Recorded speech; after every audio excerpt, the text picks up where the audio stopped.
আজরাইল আল্লাহর হুকুম পাইয়াম, জিবরাইল সহ ফেরেশতারা আল্লাহর হুকুম পাইয়াম উযাইর নবীর হৃদয়টাকে আগে সর্বপ্রথম সৃষ্টি করলেন এবং যখন ব্রেনটাকে যখন সুস্থ করে দিলেন, উযাইর আলাইহিস সালাম তাকে দেখেন আস্তে আস্তে তার শরীরের ভিতরে চামড়াগুলো একত্রিত হয়, উযাইর নবীর হাড়গুলো একত্রিত হয়। এইভাবে হইতে হইতে উযাইর আলাইহিস সালামের গোটা বডিটা যখন তৈরি হয়ে গেল, উযাইর নবীর মাথার মধ্যে চুল গজিয়ে গেল, মুখের মধ্যে দাড়ি গজায় গেল, উযাইর আলাইহিস সালামের চামড়ার উপরে পশমগুলো আসতে শুরু করে দিল। আল্লাহ ডাক দিয়া কই, আজরাইল রে, আমার উযাইরের রূহটা তুমি কবজ কইরা কোথায় রাখলাও? আজরাইল ডাক দিয়া কই, আল্লাহ আমি ইল্লিনের মধ্যে রূহটারে রেখে দিলাম জান্নাতে হিসাবে। আল্লাহ কই, আজরাইল আমার উযাইর আলাইহিস সালামের রূহটারে এবার তার দেহের মধ্যে ফিরায়া দাও। উযাইর আলাইহিস সালামের দেহের মধ্যে রূহটা ফিরায়া দেওয়া হলো। ফেরেশতারা এবার যখন রূহটা ফিরবে, উযাইর আলাইহিস সালাম কিতাবের ভিতরে পাওয়া যায় উনি যখন ঘুমিয়েছিলেন তখন দুপুর ছিল, সুবহানের নামাজের ওয়াক্তের পর ছিল। উনি যখন ঘুম থেকে উঠবে মনে হবে মাত্র যেন আসরের ওয়াক্তটা বিদায় হয়ে মাগরিব হয়ে যাবে। উযাইর আলাইহিস সালাম চোখ দুইটা মুইসা দাঁড়াবে, ফেরেশতারা ডাক দিবে, ও আল্লাহর পয়গম্বর কোথায় যান? উযাইর নবী বললেন, এই তো আসরের ওয়াক্তটা শেষ হয়ে যায়, আমি উযাইর আলাইহিস সালাম নামাজ পড়ার জন্য যাব। আল্লাহর পয়গম্বরকে ফেরেশতারা থামায়া দিবে, ডাক দিয়া বলবে, আপনি বলেন দেখি আপনি কতক্ষণ সময় ঘুমায়া ছিলেন? উযাইর নবী বলবে, আমি অল্প কিছুক্ষণ সময় ঘুমায়া ছিলাম। জবানটা খুলে কি আল্লাহু আকবার বলবেন না? কি কয় আমি অল্প কিছুক্ষণ ঘুমাইছি। কতক্ষণ? অল্প কিছুক্ষণ। ফেরেশতা কয়, নো, ইম্পসিবল। কই কি বলো? আপনি 100 বছর ঘুমাইয়াছিলেন। কয় বছর? জোরে বলেন না, কয় বছর? কই কি বলো তাই? কহা। উযাইর আলাইহিস সালামকে ফেরেশতারা বলবে, আপনি 100 বছর মৃত অবস্থায় পড়েছিলেন। উযাইর নবী ডাক দিয়া বলবে, ও ফেরেশতারা কি বলো তোমরা, আমারে কি শুনাইলা? কয় আপনি যখন ঘুমিয়েছিলেন কি দেখছিলেন? কয় আমি ঘুমানোর আগে দেখলাম গোটা এলাকাটা বিরান ভূমি, কোনো মানুষ নাই, কোনো গাছপালা, কোনো কিছুই নাই। আমি উযাইর আলাইহিস সালাম দেখলাম মানুষের কঙ্কাল পড়ে আছে, গোটা শহর ধ্বংস হয়ে পড়ে আছে। এবার ফেরেশতারা বলবে, আপনি ডান দিকে তাকান, বাম দিকে তাকান, কি দেখেন বলেন? উযাইর আলাইহিস সালাম তাকিয়ে দেখবে ডান দিকেও মানুষের সমাগম, বাম দিকেও মানুষের সমাগম, পিছনের দিকেও মানুষের সমাগম, সামনের দিকেও মানুষের সমাগম। উযাইর নবী ডাক দিয়া কইব, আল্লাহ আমি অল্প কিছুক্ষণ সময় ঘুমাইলাম, এর ভিতরে এত মানুষ, এত জনপদ কেমন করে তৈরি হলো? আমার আল্লাহ জবাব দিবে, ও উযাইর তুমি অল্প কিছুক্ষণ সময় ঘুমাও নাই, তুমি 100 বছর পর্যন্ত এই জায়গার ভিতরে মৃত অবস্থায় পড়েছিলা। জোরে কি আল্লাহু আকবার বলবেন না? মজার ঘটনা শুনে যান। উযাইর নবীকে আবার প্রমাণ দিবে, উযাইর তুমি তোমার গাদার দিকে তাকাও। উযাইর আলাইহিস সালাম নিজের গাদার দিকে তাকাইবেন, তাকায়া দেখবে যেই জায়গার ভিতরে গাদা বাঁধা ছিল ওই জায়গার ভিতরে গাদার কোনো অস্তিত্ব নাই, কিন্তু জমিনের মধ্যে কতগুলো হাড়ের টুকরো দেখা যায়, যে হাড়ের টুকরোগুলো একেবারে ক্ষয় হয়ে মাটির সাথে বিলীন হয়ে যাওয়ার মতো অবস্থা। আল্লাহ ডাক দিয়া কইব, উযাইর তুমি এবার তোমার গাদাটাকে আল্লাহর হুকুমে জিন্দা হওয়ার জন্য ডাক দাও। উযাইর আলাইহিস সালাম ডাক দেবে, ও গাদা আল্লাহর হুকুমে তুমি জিন্দা হয়ে যাও। জোরে কি সুবহানাল্লাহ বলা যাবে না? উযাইর আলাইহিস সালাম ডাক দিবে, আমার গাদা আল্লাহর হুকুমে জিন্দা হয়ে যাও। এবার গাদার হাড়গুলো জমিনের ভিতরে যেগুলো বিলীন হয়ে গেল, ধ্বংস হয়ে গেল, ওই গাদার হাড়গুলো একটা একটা জমিন থেকে বের হয়ে একটা হাড়ের সাথে একটা হাড় অটোমেটিক ভাবে লেগে যাবে। কিতাবের ভিতরে পাওয়া যায়, তাফসীর ইবনে কাসিরের মধ্যে ঘটনাটা আসছে। এবার হাড়গুলো একটার সাথে একটা জড়ো হওয়ার পরে আল্লাহ রাব্বুল আলামিন ওই হাড়গুলোর ভিতরে গোশত দিয়া দিবেন। ওই ফেরেশতারা, রহমতের ফেরেশতারা হাড়গুলোর ভিতরে রগ শিরা উপশিরা তৈরি করে দিবেন। আল্লাহ রাব্বুল আলামিন এবার ওই গোশতের উপরে চামড়া দিবেন, চামড়ার উপরে আমার আল্লাহ পশমগুলো লাগায়া দিবেন। পশম দেওয়ার পরে আমার আল্লাহ ওই গাদার ভিতরে যখন রুহটা ফুৎকার করে দিবেন, গাদাটা মাথার লেজগুলো নাড়তে শুরু করে দিবে, গাদাটা লেজ নাড়তে শুরু করে দিবে, মাথার কানগুলো নাড়তে শুরু করে দিবে এবং গাদারা চিৎকার করতে থাকবে। তাফসীরের কিতাবের ভিতরে আসে গাদা মনে করবে বুঝি কিয়ামত হয়ে গেল, গাদা মনে করবে বুঝি কিয়ামত হয়ে গেল, আমি মাত্র মৃত্যু দেখে বেঁচে উঠলাম, বুঝি কিয়ামত হয়ে গেল। মুসা আলাইহিস সালাম ডাক দিয়ে বলবে, এ আমার গাদা শান্ত হয়ে যাও, এখনো কিয়ামত হয় নাই, এখনো কিয়ামত হয় নাই, শান্ত হয়ে যাও, আমি আল্লাহর পয়গম্বর তোমার সাথে আছি। জবানটা খুলে কি আল্লাহু আকবার বলবেন না? আলহামদুলিল্লাহ ওয়া শুকরিল্লাহ ওয়াসসালাতু ওয়াসসালামু আলা হাবিবিল্লাহ। ঐতিহ্যবাহী কান্দি বড়বাড়ি যুব সমাজ ও প্রবাসীদের উদ্যোগের আয়োজিত আজকের হাজী মরহুম নিজামউদ্দিন সাহেবের আত্মার মাগফিরাত কামনা সপ্তম বার্ষিক সুন্নি মহাসম্মেলনের সম্মানিত সভাপতি, অত্র এলাকার সুপরিচিত সুনামধন্য ব্যক্তিত্ব জনাব হাজী মোহাম্মদ হাবিবুর রহমান সাহেব কান্দি বড়বাড়ি, আল্লাহ রাব্বুল আলামিন হাজী সাহেবের হায়াতের মধ্যে বরকত দান করুক, সকলে বলি আমিন। আজকের মাহফিলের সহসভাপতি বৃন্দ হিসাবে উপস্থিত রয়েছেন জনাব হাজী মোহাম্মদ রহমত আলী সাহেব, জনাব মোহাম্মদ মতিউর রহমান সাহেব, জনাব মোহাম্মদ তুতুন মিয়া সাহেব। আল্লাহ ওনাদের প্রত্যেকের হায়াতের মধ্যে বরকত দান করুক, জবান খুলে বলি আমিন। আজকের মাহফিলের প্রধান অতিথি বিশিষ্ট ইসলামী চিন্তাবিদ হজরত মাওলানা আরিফুল ইসলাম তাহিরি সাহেব বারাকাল্লাহু তাআলা ফি হায়াতিহি, সিনিয়র ভাইস চেয়ারম্যান আল মাদিনা ইসলামিক ফোরাম চট্টগ্রাম। এতক্ষণ পর্যন্ত গুরুত্বপূর্ণ আলোচনা করেছেন আপনাদের গ্রামের কৃতি সন্তান বিশিষ্ট ইসলামী চিন্তাবিদ হজরত মাওলানা মুফতি খলিলুর রহমান রাসেল আল কাদরি সাহেব কান্দি বড়বাড়ি। বিশেষ বক্তা হিসাবে আরও উপস্থিত রয়েছেন অত্র এলাকার কৃতি সন্তান হজরত মাওলানা মুফতি আশরাফুল ইসলাম আল আশরাফি সাহেব, শিক্ষক জামিয়া মতিনিয়া সুন্নিয়া দাখিল মাদ্রাসা নাসিরনগর ব্রাহ্মণবাড়িয়া।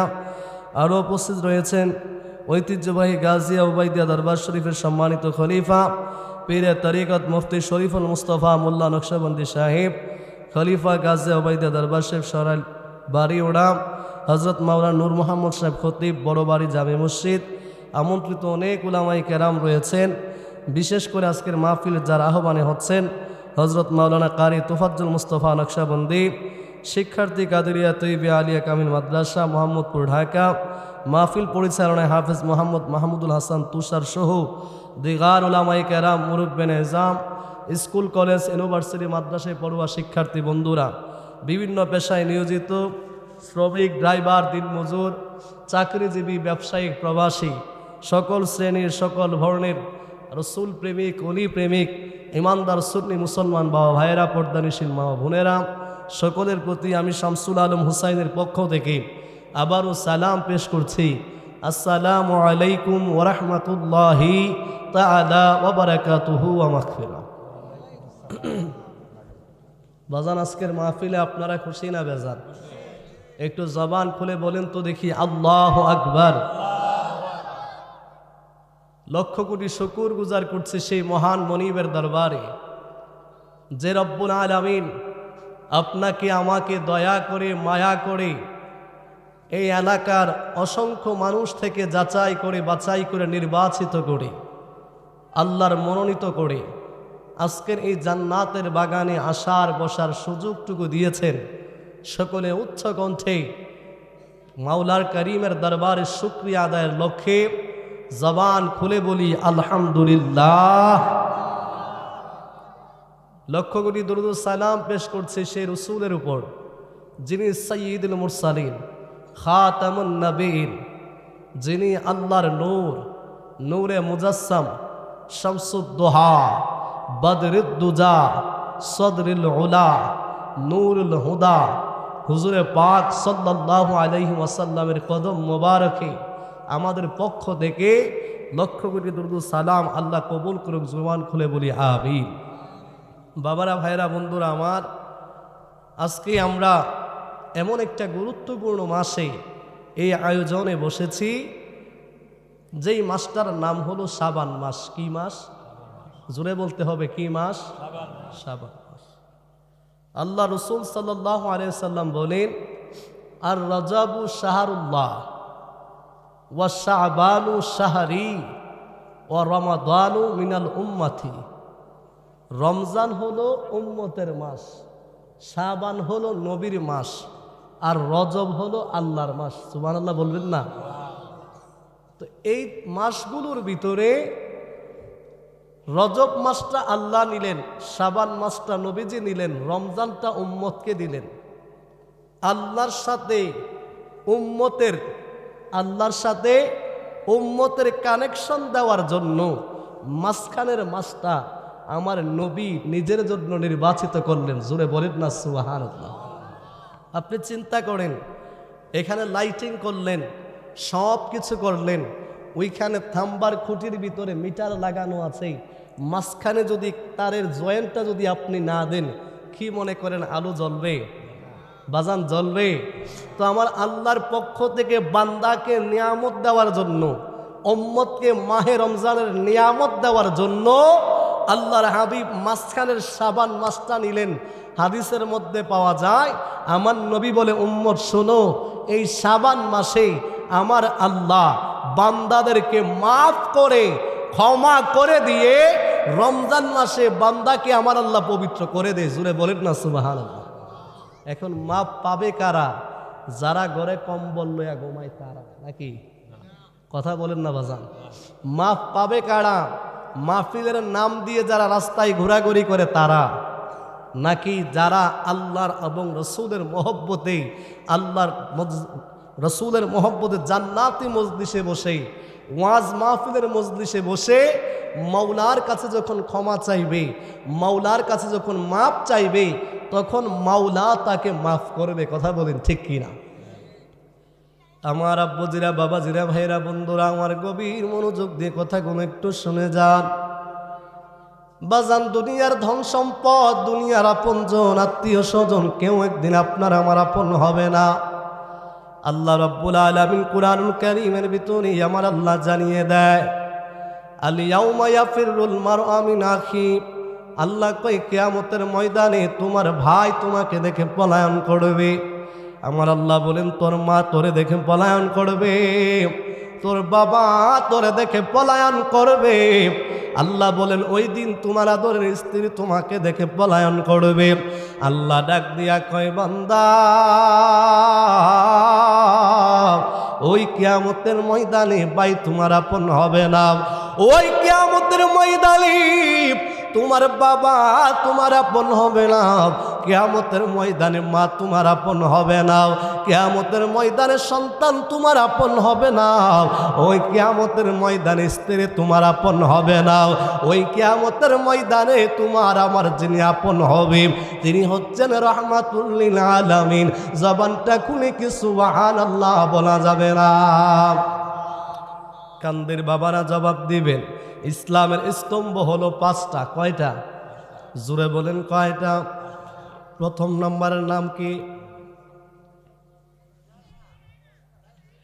ইসলামের 5টা স্তম্ভের ভিতরে আমরা মুসলমানের সন্তান, ওই ইসলামের 5টি স্তম্ভের নাম আমরা বলতে পারি না, আমাদের জন্য কত দুর্ভাগ্য। ইসলামের 5টি স্তম্ভের প্রথম নম্বরের নাম হলো ঈমান। নাম কি বলেন? জোরে বলেন, নাম কি? ঈমান। ঈমানের পরে 2 নম্বরের নাম হলো নামাজ, 3 নম্বরের নাম হলো রোজা, 4 নম্বরের নাম হলো যাকাত, 5 নম্বরের নাম হলো হজ। যদি আরেকটু ধারাবাহিকভাবে যদি বলতে যায়, তাইলে 1 নম্বরে ঈমানের পরে 2 নম্বরে নামাজ, 3 নম্বরে যাকাতের কথা বলতে হয়। প্রশ্ন করবেন, ও হুসাইনি হুজুর, 3 নম্বরে যাকাতের কথা কেন বলা লাগবে? আল্লাহ রাব্বুল আলামিন নামাজের পরে পবিত্র কুরআনুল কারীমে সবচাইতে বেশি যে ইবাদতের কথা বললেন, ওইটার নাম হলো যাকাত। আল্লাহ কুরআনুল কারীমের 32 জায়গায় আল্লাহ যাকাতের কথা বললেন। তার মানে ইসলামের 5টি স্তম্ভ, 5টি বেনা, ঈমান, নামাজ, রোজা, হজ, যাকাত, এই 5টি 7টি স্তম্ভ। এর মধ্যে নাম্বার 1 হলো ঈমান। ঈমানের আবার 7টি স্তম্ভ আছে। ওই 7টি স্তম্ভ যারা মানবে না, ওই 7টা বিষয়বস্তুকে যারা মানবে না, ওই ব্যক্তিকে ঈমানদার বলা যায় না। এবার বলেন দেখি, ঈমানের 7টা স্তম্ভ আমাদের জানা দরকার আছে না নাই? মুসলমান বাবারা আমার, 7টা স্তম্ভ জানলে আপনি ঈমানদার হবেন, মানলে ঈমানদার হবেন। এই 7টা বিষয়ের ভিতরে কোনো একটা বিষয় যদি কোনো মানুষ অস্বীকার করে, কোনো মানুষ যদি কোনো একটা বিষয়ের প্রতি সন্দেহ পোষণ করে, ওই লোকটারে ঈমানদার বলা যায় না। এর মধ্যে সর্বশেষ যেই নামটা, সর্বশেষ যে স্তম্ভটা, ওই স্তম্ভটার নাম কি আমি একটু করে আপনাদেরকে বলে দিয়ে যাই। প্রথম নাম্বার নাম হলো আমানতু বিল্লাহি ওয়া মালাইকাতিহি ওয়া কুতুবিহি ওয়া রুসুলিহি ওয়াল ইয়াউমিল আখির ওয়াল কদরি খাইরিহি ওয়া শাররিহি মিনাল্লাহি তাআলা ওয়াল বাসি বাদাল মাউত। আল্লাহ কই সর্বশেষ যে স্তম্ভটা, ওই স্তম্ভটা হলো মানুষের মৃত্যুর পরে আমি আল্লাহ তার জীবিত করব। জীবিত করার পরে আমি আল্লাহ তার জবাবদিহিতা নিব। আল্লাহ কেমন জবাবদিহিতা নেবেন? আমার আল্লাহ রব্বুল আলামিন কুরআনুল কারীমের মধ্যে জানিয়ে দেয়। আমার আল্লাহ বলে, বান্দা আমি আল্লাহ কেমন জবাবদিহিতা নিব তোমরা শুনে যাও। আল্লাহ রব্বুল আলামিন কয়, ফামান ইয়ামাল মিসকালা যাররাতিন খায়রান ইয়ারা ওয়া মান ইয়ামাল মিসকালা যাররাতিন শাররান ইয়ারা। আল্লাহ কয়, বান্দা আমি আল্লাহ যাররা পরিমাণ খারাপ কাজটাও তোমারে দেখাবো, আমি আল্লাহ যাররা পরিমাণ ভালো কাজটাও তোমারে দেখাবো। দুনিয়ার মানুষ চিন্তা করে, হায়রে মানুষকে কবর দেওয়ার পরে ওই মানুষগুলি মরে যায়, পচে যায়, গলে যায়। মানুষের হাড্ডি মাংস কিছু বছর দেওয়ার পরে পাওয়া যায় না। আবার যখন কোনো মানুষ, যখন কোন গভীর সমুদ্রের ভিতরে ট্রলার ডুবে মারা যায়, লঞ্চ ডুবে যখন কোনো মানুষ মারা যায়, ওই মানুষের দেহগুলো বিভিন্ন মাছ খেয়ে ফেলে, বিভিন্ন পোকামাকড়ে সেই দেহটারে খেয়ে ফেলে। ওই মানুষগুলার কেমন করে আবার জীবিত করবে? এই প্রশ্ন শুধু আমাদের না রে বাবা, এই প্রশ্নটা একজন বনী ইসরাইলদের মধ্যে একজন নবী ছিলেন, যার নাম পাওয়া যায় হযরতে উযাইর আলাইহিস সালাম। ওই উযাইর আলাইহিস সালামের জীবনী খুললে দেখা যায় উযাইর আলাইহিস সালামকে আমার আল্লাহ নবুয়ত দিলেন। জোরে বলেন আল্লাহু আকবার। উযাইর আলাইহিস সালামের ব্যাপারে 2টা মন্তব্য আসছে তাফসীরে ইবনে কাসিরের ভিতরে। কেউ কেউ বলেন উযাইর আলাইহিস সালাম নবী ছিলেন, আবার কেউ কেউ বলেন উযাইর আলাইহিস সালাম একজন আল্লাহর ওলি ছিলেন।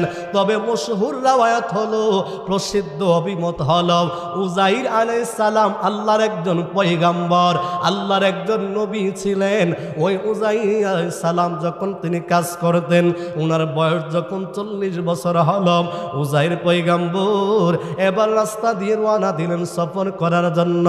উনি ক্ষেত কামারের কাজগুলো সমাপ্ত কইরা সফরে যখন রওনা দিলেন আল্লাহর দ্বীনের দাওয়াত দেওয়ার জন্য, কালিমার দাওয়াত দেওয়ার জন্য, উযাইর আলাইহিস সালাম যাইতে যাইতে এমন একটা জায়গার মধ্যে গেলেন, উযাইর আলাইহিস সালাম ডান দিকে তাকায়া দেখে গোটা শহরটা ধ্বংস হইয়া বিরান ভূমি হয়ে গেল। কোনো মানুষ দেখা যায় না, কোনো পশু পাখি দেখা যায় না, মানুষের কঙ্কাল দেখা যায়, মানুষের হাড্ডি দেখা যায়। উযাইর আলাইহিস সালাম এবার নিজের গাদাটারে একটা গাছের সাথে রশি দিয়া বাইধাও। উযাইর নবী বিশ্রাম নেওয়ার জন্য বসলেন। উযাইর আলাইহিস সালাম চিন্তা করে, আল্লাহ ও রব্বুল আলামিন, আমি উযাইর আলাইহিস সালামকে আপনি পাঠাইলেন কালিমার দাওয়াত দেওয়ার জন্য। ডাক দিয়া মনে মনে চিন্তা করে, আল্লাহ গো, ও রব্বুল আলামিন, এই গোটা জনসমুদ্রটা ধ্বংস হয়ে গেল, গোটা এলাকাটা ধ্বংস হয়ে গেল, কোনো মানুষ নাই, মানুষের হাড্ডি গুড্ডি দেখা যায়, মানুষের কঙ্কালগুলো দেখা যায়। এই ধ্বংসস্তূপের মধ্য থেকে তুমি কেমন করে মানুষ জিন্দা করবা? তুমি আল্লাহ কিয়ামতের দিন বিচার করবা, এই মানুষগুলার কেমনে তুমি জিন্দা করবা? এই চিন্তা করতে করতে উযাইর আলাইহিস সালাম কিছুক্ষণের ভিতরে তেনার চক্ষুটুকু লেগে গেল। উযাইর উযাইর আলাইহিস সালাম ঘুমিয়ে গেলেন, জবানটা খুলে কি আল্লাহু আকবার বলা যাবে না? আল্লাহ ডাক দিয়া কই, আজরাইল, আমার দোস্ত, আমার বন্ধু, আমার পয়গাম্বর উযাইর মনে মনে অস্বীকার করে খালি চিন্তা করছে, আল্লাহ এই মানুষগুলো মইরা হাড্ডি এখানে একটা ওইখানে একটা, পুরা এলাকা কি এলাকা ধ্বংস হয়ে গেছে, তুমি কেমনে এগুলার জিন্দা করবা, কেমনে মানুষটিরা জিন্দা করবা, খালি এই চিন্তা একটু খালি করছে।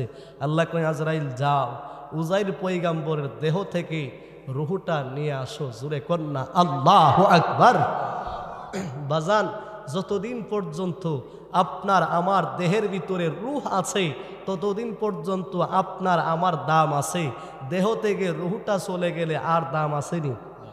কথা কন্যা, দাম আসেনিও? আহা মুসলমান, বাড়িতে ঘুমাও, একটা চিন্তা করে দেখো না, আজকে একটু চিন্তা করো, চোখটা বন্ধ করো না, খেয়ালটা করো না, এই মুহূর্তে তুমি মারা গেলে রাত্রটাও তোমার নরম বিছানায় রাখবে না। কথা কোন ঠিক না বাজান? ঠিক না? ঠিক না? আরে যত আদরের সন্তানই হোক না কেন, আপনার এত দামি খাটটার ভিতরে যে জাজিমটা বিছাইলেন এত হাজার টাকা ব্যয় করে, ওই জাজিমে তো আপনারে রাখবে না, কিছুক্ষণ পরেই তো আপনার লাশটা একটা পাতলা একটা চাদর দিয়ে, একটা ভালো কাপড় দিয়ে আপনার আমার লাশটাকে উত্তর দক্ষিণে শিওরে শোয়াইয়া আপনার আমার মাথাটা দেখে দিবে। মুহূর্তের ভিতরে আপনার সাথে দুনিয়ার সম্পর্ক ছিন্ন হয়ে যাবে। এমনকি এমন বহু ঘটনা পাওয়া যায়, কোনো মানুষ রাতের বেলা মারা গেলে স্ত্রী বলে আমি থাকতে পারবো না, আমার ভয় লাগে। সন্তানরা জিজ্ঞেস করলে তুমি বসো তোমার বাবার লাশের পাশে, সন্তান বলে আমার ভয় লাগে, নিজের ভাই বলে আমার ভয় লাগে, বোন বলে আমার ভয় লাগে। যেই বিবি গত রাত পর্যন্ত স্বামীর সাথে কাটাইলো, আজকে স্বামীর রুহটা চলে যাওয়ার পরে স্ত্রী স্বামীর সাথে রাত্রিটা যাপন করতে চায় না। কথা বলেন ঠিক কি? তারপরেও ঘুমা। আল্লাহ আল্লাহ ইয়া রাসূলুল্লাহ, জিন্দাবাদ জিন্দাবাদ। ঘরে ঘরে যান, ঘরে ঘরে যান, আমরা আছি সেখানে। আল্লাহু আকবার। বাজান, কথা বলেন ঠিক কিনা?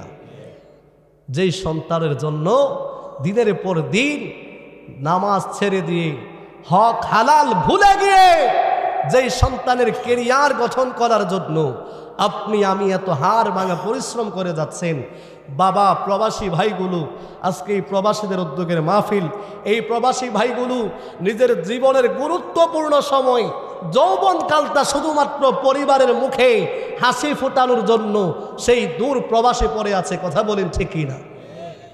কিন্তু দেখা গেল এই মানুষগুলির পিছনে ইন্তেকাল করার পরে, আরে বাবা সেটা আপনার ক্ষেত্রে শুধু এমন না, আজকে যদি আমি শামসুল আলম হুসাইনিও মারা যাই, আমার মৃত্যুর পরেও আমার লাশের পাশে সবাই বসতে চাইবে না, ভয় করবে। কথা বলেন ঠিক কি? বাবারা ভাইয়েরা আমার, শুধুমাত্র তাই না, এমন অনেক ঘটনা আমি দেখেছি, আমার জীবনের সাক্ষী আমি হয়েছি।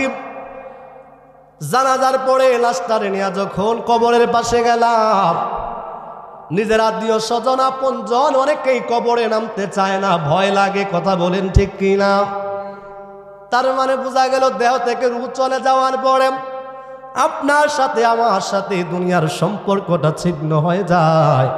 এত আদরের স্ত্রী সন্তানেরা পর্যন্ত সম্পর্কটা ছিন্ন করে দেয়। মুসলমান বাবা, ও আমার কান্দি বড় বাড়ির বাবারা, একটু মনোযোগ দিয়ে কথাগুলো শুনে যাও। তাইলে কিসের জন্য বাহাদুরি করবা? কিসের জন্য সম্পদের বড়াই নিয়ে লড়াই করবা? কিসের জন্য অর্থের গৌরব নিয়ে তুমি মারামারি করবা? যেদিন তোমার আমার প্রাণ পাখি চলে যাবে, ওই দিন প্রত্যেকটা বিষয়ের হিসাব স্পষ্ট হয়ে যাবে। আত্মীয় স্বজন কেউ তোমার আপন হবে না, আপন জনেরা তোমারে পর করে দিবে। ওই কবরের ভিতরে তোমার আমার জন্য যিনি আপন হবে, ওই কবরে তোমার আমার বন্ধু যিনি হবে, তিনি দুনিয়ার কোন রাজা বাদশা মন্ত্রী নাম, দুনিয়ার কোন আপনজন নাম, তিনি হচ্ছেন একমাত্র তোমার আমার নবী। তিনি হচ্ছেন তোমার আমার নবী। জবানটা খুলে বলেন ঠিক কিনা? এই জন্য নবীরে ভালোবাসতে হবে, কথা বলেন ঠিক কিনা? হে রাসূল তোমায় ভালোবাসি অন্তরে শুধু মুখে নয়, জান্নাতের আশায় নয় হে রাসূল, জাহান্নাম কেউ ডরে না, কথা বলেন ঠিক কিনা? এবার উজাইর আলাইহিস সালামকে আল্লাহ ডাক দিয়ে বললেন, ও ফেরেশতা যাও আজরাইল উজাইর পয়গম্বরের দেহ থেকে রূহটা বের করে নিয়ে আসো। হযরত আজরাইল আলাইহিস সালাম উজাইর আলাইহিস সালামের দেহ থেকে রূহটা বের করে নিয়ে গেলেন। আল্লাহ রব্বুল আলামিন 100 বছর পরে আল্লাহ ডাক দিয়া কই, ও ফেরেশতারা এবার যাও উজাইর আলাইহিস সালামকে সর্বপ্রথম তার ভিতরে অন্তরটা জাগ্রত করে দাও এবং উজাইর আলাইহিস সালামের বিবেকটারে মনটাকে তুমি স্থির করে দাও। আজরাইল আল্লাহর হুকুম পাইয়া, জিবরাইল সহ ফেরেশতারা আল্লাহর হুকুম পাইয়া উজাইর নবীর হৃদয়টাকে আগে সর্বপ্রথম সৃষ্টি করলেন এবং যখন ব্রেনটাকে যখন সুস্থ করে দিলেন, উজাইর আলাইহিস সালাম তাকে দেখেন আস্তে আস্তে তার শরীরের ভিতরে চামড়াগুলো একত্রিত হয়, উজাইর নবীর হাড়গুলো একত্রিত হয়। এইভাবে হইতে হইতে উজাইর আলাইহিস সালামের গোটা বডিটা যখন তৈরি হয়ে গেল, উজাইর নবীর মাথার মধ্যে চুল গজিয়ে গেল, মুখের মধ্যে দাড়ি গজায় গেল, উজাইর আলাইহিস সালামের চামড়ার উপরে পশমগুলো আসতে শুরু করে দিল। আল্লাহ ডাক দিয়া কই, আজরাইল রে আমার উজাইরের রূহটা তুমি কবজ কইরা কোথায় রাখলাও? আজরাইল ডাক দিয়া কই, আল্লাহ আমি ইল্লিনের মধ্যে রূহটারে রেখে দিলাম জান্নাতে হিসাবে। আল্লাহ কই, আজরাইল আমার উজাইর আলাইহিস সালামের রূহটারে এবার তার দেহের মধ্যে ফিরায়া দাও। উজাইর আলাইহিস সালামের দেহের মধ্যে রূহটা ফিরায়া দেওয়া হলো। ফেরেশতারা এবার যখন রূহটা ফিরিবে, উজাইর আলাইহিস সালাম কিতাবের ভিতরে পাওয়া যায় উনি যখন ঘুমিয়েছিলেন তখন দুপুর ছিল, সুবহানের নামাজের ওয়াক্তের পড়ছিল। উনি যখন ঘুম থেকে উঠবে মনে হবে মাত্র যেন আসরের ওয়াক্তটা বিদায় হয়ে মাগরিব হয়ে যাবে। উজাইর আলাইহিস সালাম চোখ দুইটা মুইসা দাঁড়াবে, ফেরেশতারা ডাক দিবে, ও আল্লাহর পয়গম্বর কোথায় যান? উজাইর নবী বললেন, এই তো আসরের ওয়াক্তটা শেষ হয়ে যায়, আমি উজাইর আলাইহিস সালাম নামাজ পড়ার জন্য যাব। আল্লাহর পয়গম্বরকে ফেরেশতারা থামায়া দিবে, ডাক দিয়া বলবে, আপনি বলেন দেখি আপনি কতক্ষণ সময় ঘুমায়া ছিলেন? উজাইর নবী বলবে, আমি অল্প কিছুক্ষণ সময় ঘুমায়া ছিলাম। জবানটা খুলে কি আল্লাহু আকবার বলবেন না? কি কয় কি কয়? আমি অল্প কিছুক্ষণ ঘুমাইছি। কতক্ষণ? অল্প কিছুক্ষণ। ফেরেশতা কয়, নো ইম্পসিবল। কই কি বলো? আপনি 100 বছর ঘুমাইয়াছিলেন। কয় বছর? জোরে বলেন না, কয় বছর? কই কি বলো তাই? কহা উজাইর আলাইহিস সালামকে ফেরেশতারা বলবে, আপনি 100 বছর মৃত অবস্থায় পড়েছিলেন।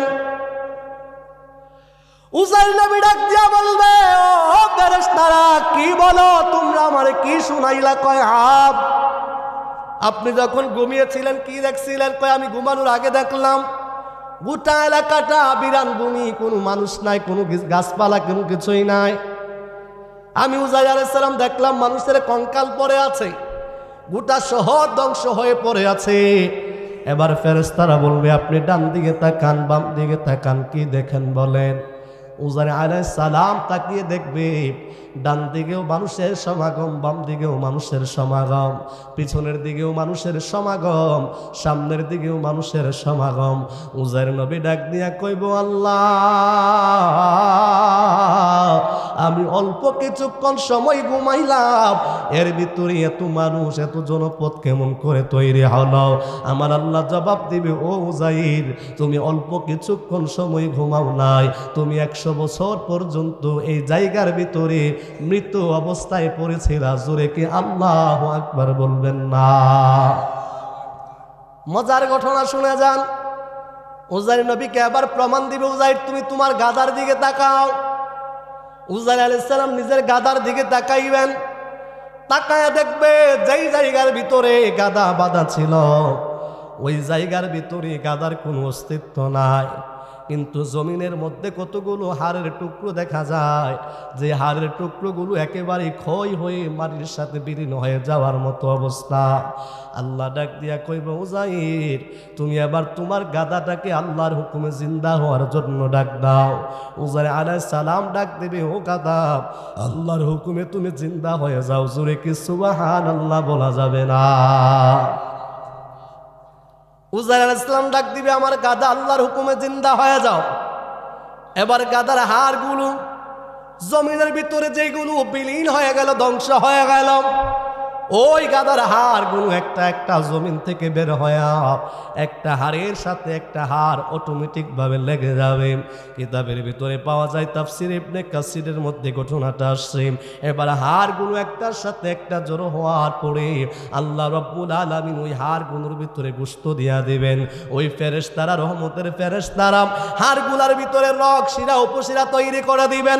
আল্লাহ রাব্বুল আলামিন এবার ওই গোশতের উপরে চামড়া দিবেন, চামড়ার উপরে আমার আল্লাহ পশমগুলো লাগায়া দিবেন। পশম দেওয়ার পরে আমার আল্লাহ ওই গাদার ভিতরে যখন রুটা ফুৎকার করে দিবেন, গাদাটা মাথার লেজগুলো নাড়তে শুরু করে দিবে, গাদাটা লেজ নাড়তে শুরু করে দিবে, মাথার কানগুলো নাড়তে শুরু করে দিবে এবং গাদারা চিৎকার করতে থাকবে।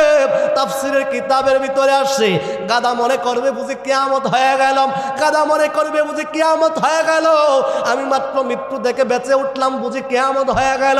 উজাইর আলাইহিস সালাম ডাক দিয়ে বলবে, এ আমার গাদা শান্ত হয়ে যাও, এখনো কিয়ামত হয় নাই, এখনো কিয়ামত হয় নাই, শান্ত হয়ে যাও, আমি আল্লাহর পয়গম্বর তোমার সাথে আছি। জবানটা খুলে কি আল্লাহু আকবার বলবেন না? মাওলা তুই রে তুই, আউয়াল আখিরে, মাওলা তুই রে তুই, মাওলা তুই রে তুই, আউয়াল আখিরে, মাওলা এ তুই। পানিতে ডোবাইয়া মাওলা কিয়ামত দেখালে, মাওলা কিয়ামত দেখালে, ঝড় তুফানে নূহ নবীর, ঝড় তুফানে নূহ নবীর কিস্তিকে বাঁচালে, মাওলা তুই রে তুই, মাওলা তুই রে তুই, আউয়াল আখিরে, মাওলা তুই রে তুই। বোয়াল মাসে গিলে খাইলো ইউনুস নবীরে, মাওলা ইউনুস নবীরে, দুয়া ইউনুস উসিলাতে, দুয়া ইউনুস উসিলাতে বাঁচাইলি তারে, মাওলা তুই রে তুই, মাওলা তুই রে তুই, আউয়াল আখিরে, মাওলা। আমার বাবারা, ভাইরা, বন্ধুরা আমার, উজাইর আলাইহিস সালামের গাদা যখন জীবিত হয়ে যাবে, ফেরেশতারা ডাক দিয়ে বলবে, ও উজাইর আলাইহিস সালাম, আপনি মৃত্যুর সময় ঘুমানোর আগ মুহূর্তে আপনি আর কি কি ছিল আপনার কাছে? ওই আমার হাতের মধ্যে একটা পেয়ালা ছিল, ওই পেয়ালার ভিতরে আঙ্গুরের রস ছিল, ওই আঙ্গুরের রসের ভিতরে আমি রুটি ভিজিয়েছিলাম। আমি ভেবেছিলাম আঙ্গুরের রসের ভিতরে রুটিগুলো ভিজানোর পরে রুটিগুলো যখন পরিপূর্ণ ভিজে যাবে, আমি সেখান থেকে রুটিগুলো আমি খেয়ে আমি শক্তি পাবো। ফেরেশতারা ডাক দিয়া কইব, আল্লাহর পয়গম্বর আপনি আপনার হাতের দিকে তাকান। উজাইর আলাইহিস সালাম নিজের হাতের দিকে তাকাইবেন, হাতের দিকে তাকায় দেখবেন যেই হাতের ভিতরে পেয়ালাটার মধ্যে ছিল, ওই পেয়ালার ভিতরে যে আঙ্গুরের রস ছিল, ওই আঙ্গুরের রসের ভিতরে যে রুটিগুলো চোবানো ছিল, উজাইর আলাইহিস সালাম দেখবেন হাতের ভিতরে সেই বাটিও ঠিক আছে, ওই বাটির ভিতরে আঙ্গুরের রসগুলাও ঠিক আছে এবং রুটিগুলো তরতাজা আছে। উজাইর নবী ডাক দিয়া কইব, আল্লাহ আমি উজাইর পয়গম্বর বুঝতে পারলাম না, আমি 100 বছর পর্যন্ত মৃত অবস্থায় ছিলাম, মৃত থাকার কারণে আমার গাদাটাও মরে গেল, গাদার হাড্ডি গুড্ডিগুলো মাটির সাথে মিশে গেল, কিন্তু আমার হাতের ভিতরে যেই বাটি ছিল, ওই বাটির ভিতরে আঙ্গুরের রসগুলো নষ্ট হলো না কেন? ওই আঙ্গুরের রসগুলো ধ্বংস হলো না কেন? ওই আঙ্গুরের রসের ভিতরে আমি যে রুটিগুলো ভিজিয়ে রেখেছিলাম, ওই রুটিগুলো এখনো পর্যন্ত পর্যন্ত নষ্ট হলো না, 100 বছর পর্যন্ত এগুলো অক্ষত অবস্থায় আছে। কারণ কি? আমার আল্লাহ ডাক দিয়া কইবে, উযাইর এটা আমি আল্লাহ রব্বুল আলামিন আপনি নবীর সাথে ওই আঙ্গুরের রস থাকার কারণে, আপনার নবীর হাতের ভিতরে ওই রুটিগুলো থাকার কারণে, আপনি আমার বন্ধুর সাথে ওই রুটি এবং আঙ্গুরের রসের স্পর্শ থাকার কারণে আমি আল্লাহ এগুলোকে অক্ষত অবস্থায় ফেরত দিলাম। জবানটা খুলে কি সুবহানাল্লাহ বলবেন না? এই জন্য আল্লাহ রাব্বুল আলামিন কুরআনুল কারীমের মধ্যে বলেন, ইয়া আইয়ুহাল্লাযীনা আমানু তাকুল্লাহ ওয়া কুনু মা'আস সাদিকিন। আল্লাহ ডাক দিয়া কই, ইমানদারের দলেরা, ও ইমানদারের দলেরা, আমি আল্লাহকে ভয় করো, আমি আল্লাহকে ভয় করার মতো ভয় করো। এরপরে আমার আল্লাহ কই, ওয়া কুনু মা'আস সাদিকিন, এবং আমার সত্যবাদী বান্দা যারা, আমি আল্লাহর বন্ধু যারা, আমি আল্লাহর বলি যারা, তোমরা তাদের সঙ্গী হয়ে যাও, তাদের সাথে সম্পর্ক করে ফেলো। জবানটা খুলে কি সুবহানাল্লাহ বলা যাবে না? উযাইর নবী আল্লাহর কুদরতি কদমে সিজদা দিলেন, দিয়া বলে, আল্লাহ আপনি আমার 100 বছর পরে জীবিত করলেন, আমি কি করব? আমার আল্লাহ জানিয়ে দেয়, ও উযাইর তুমি যাও, তোমার কওমের কাছে আমার কালিমার দাওয়াত তুমি দাও। উযাইর নবী ডাক দিয়া কয়, আল্লাহ বছর আমার মৃত্যু দান করলেন, কারণ কি? আল্লাহ কয়, তুমি ঘুমানোর সময় শুধু চিন্তা করেছিলা আমি আল্লাহ কেমন করে মৃতকে জিন্দা করব। তুমি চিন্তা করেছিলা আমি আল্লাহ কেমন করে, এমন একটা বিরান মরুভূমির মাঝখানে জনসমুদ্র, কোনো মানুষ নাই, জনমানবহীন এলাকাতে আমি কেমন করে মানব দিব, তুমি চিন্তা করেছিলে। সেই জন্য আমি আল্লাহ তোমাকে প্র্যাকটিক্যাল দেখা দিলাম। উযাইর আলাইহিস সালাম এবার নিজের গাদার উপরে সওয়ারি হইয়া আস্তে আস্তে এলাকার ভিতরে ঢুকবে আর মানুষদেরকে কালিমার দাওয়াত দিবে। মানুষ জিজ্ঞাসা করবে তুমি কে? উনি পরিচয় দিবে আমি আল্লাহর পয়গম্বর উযাইর আলাইহিস সালাম। লোকেরা ডাক দিয়া কইব, বেটা মিথ্যা কথা বলার সুযোগ পাও না, আজ থেকে 100 বছর আগে আল্লাহর পয়গম্বর উযাইর আলাইহিস সালাম হারিয়ে গেল। আল্লাহর পয়গম্বর উযাইর আলাইহিস সালামকে পাওয়া যায় না, 100 বছর হয়ে গেল। কোন মানুষ উযাইর নবীর নাম পর্যন্ত মনে করল না, মানুষগুলো উযাইর আলাইহিস সালামের নাম পর্যন্ত ভুলে গেল। 100 বছর পরে তুমি বলতেছো তুমি উযাইর। মানুষ তারে পাগল কয়, ডাক দিয়া কয় তুমি পাগল। পাগল না হইলে কোনো মানুষ এই কথা বলতে পারে না। কথা বলেন ঠিক কিনা? উযাইর আলাইহিস সালাম বলে, আল্লাহ কি বিপদের মধ্যে আমাকে ফেলে দিলেন, কি পরীক্ষার মধ্যে আমাকে ফেলে দিলেন? এলাকার মানুষ আমাকে নবী হিসাবে বিশ্বাস করে না, আমারে মানতে চায় না। উযাইর আলাইহিস সালাম এবার আস্তে আস্তে নিজের বাড়ির দিকে রওনা হয়ে গেলেন, কিন্তু বাড়িঘর চিনা যায় না। 100 বছরের ব্যবধানে বাড়িঘর বড় পরিবর্তন হয়ে গেল। কান্দির বাবারা জবাব দিবেন, আজ থেকে 10 বছর আগে আপনাদের এলাকার চিত্র এবং 10 বছর পরে আজকের চিত্র বলতে চাই একরকম নাকি ভিন্ন রকম? আর 10 বছর তো বহুদূর। আমি গত বছর এসেছিলাম, এই বছরও আসলাম, 1 বছরের ভিতরেই তো অনেক পরিবর্তন। কথা বলেন ঠিক কিনা? উযাইর আলাইহিস সালাম এবার যাইতে শুরু করে দিলেন। অসুবিধা হচ্ছে না তো বাজান? খারাপ লাগতেছে না তো? উযাইর নবী যাইতে যাইতে আবার নিজের বাড়ির দিকে গেলেন। চিন্তা করলেন মনে হয় এটা আমার বাড়ি। আবার ভয়ও লাগে, কার বাড়ির যায় জানে উড়ি ফিরানি আবার দেয়। কথা কোন ঠিক কিনা? আমি যদি মনে করি আজকের সভাপতির বাড়ির যায় যদি কই বেটা এটা আমার বাড়ি, কি কন? সভাপতি সাহেব প্রথম চিন্তা করবে যে হুজুর মানুষ আইছে, একটু বুঝায় কয়া দিই, কইব না ভাই সাহেব এটা আপনার বাড়ি না আমার বাড়ি। এখন যদি বেচার লোকে ঝগড়া করবে তারে বানা কতকা নাকে। কথা কোন ঠিক কিনা? তার আগে কতক্ষণ বানা, এরপরে তার বাড়ি বুঝাইয়া দিই মনে। কথা কোন ঠিক কিনা বাজান? তো উযাইর নবীও চিন্তা করে আমি যে বলবো এটা আমার বাড়ি, ভয়ও তো লাগে, মানুষ নিয়ে আবার মার দেয়। এমনিতেই রাস্তাঘাটে মানুষ ঢিল দেয়, কই পাগল পাগল, এখন যে কোন বিপদে আছি। উযাইর আলাইহিস সালাম আবার আস্তে করে সামনের দিকে গেলেন, গিয়ে দেখলেন একটা জীর্ণ ঘর। ঘরের ভিতরে কোনো মানুষ আছে কিনা বোঝা যায় না। উযাইর পয়গম্বর ঘরের দরজার মধ্যে নক করে ডাক দিয়ে বললেন, এটা কি উযাইরের বাড়ি? কেউ কি ঘরের ভিতরে আছেন? উযাইর কি কেউ চিনেন নাকি? ঘরের ভিতর থেকে কোনো আওয়াজ পাওয়া যায় না। দ্বিতীয়বার আবার ডাক দিল, এটা কি উজাইরের বাড়ি? ঘরের ভিতরে কেউ আছেন নাকি? জবাব দেন, এটা কার বাড়ি? উজাইরের বাড়ি কি না? তিনবার ডাক দেওয়ার পরে একজন বৃদ্ধ মহিলার কণ্ঠ থেকে আওয়াজ পাওয়া যায়, কে তুমি? 100 বছর পরে আজকে উজাইরের নাম স্মরণ করলা। 100 বছরের ভিতরে কেউ উজাইরকে স্মরণ করে নাই। ওই বৃদ্ধ মহিলা চোখে দেখে না, হাঁটতেও পারে না। বৃদ্ধ মহিলাটার দস্তানার মধ্যে শুয়ে রইলেন। দরজার কপাট যখন খুলে দেওয়া হলো, উজাইর আলাইহিস সালাম ঘরের ভিতরে প্রবেশ করলেন। ডাক দিয়া বলে, বুড়িমা, আমি অন্য কেউ না, আমি হলাম আল্লাহর পয়গাম্বর উজাইর আলাইহিস সালাম। মহিলা কানেও শুনে না, চোখেও দেখে না, হাঁটতেও পারে না। মহিলা ডাক দিয়া কই, কেমনে বুঝবো তুমি উজাইর আলাইহিস সালাম? আজ থেকে 100 বছর আগে উজাইর আলাইহিস সালাম আমাদের থেকে হারিয়ে গেলেন। ওনার কোনো সন্ধান খুঁজে পাওয়া যায় নাই, ওনার কোনো তথ্য আমাদের কাছে খুঁজে পাওয়া যায় নাই। 100 বছরের ভিতরে উজাইর নবীর নাম সবাই ভুলে গেল, উজাইর আলাইহিস সালামকে কেউ স্মরণ করে নাই। বন্ধুরা আমার, উজাইর নবী 100 বছরের ব্যবধানে তার কম তারে ভুলে গেল, তার সন্তানেরা পর্যন্ত তারে ভুলে গেল।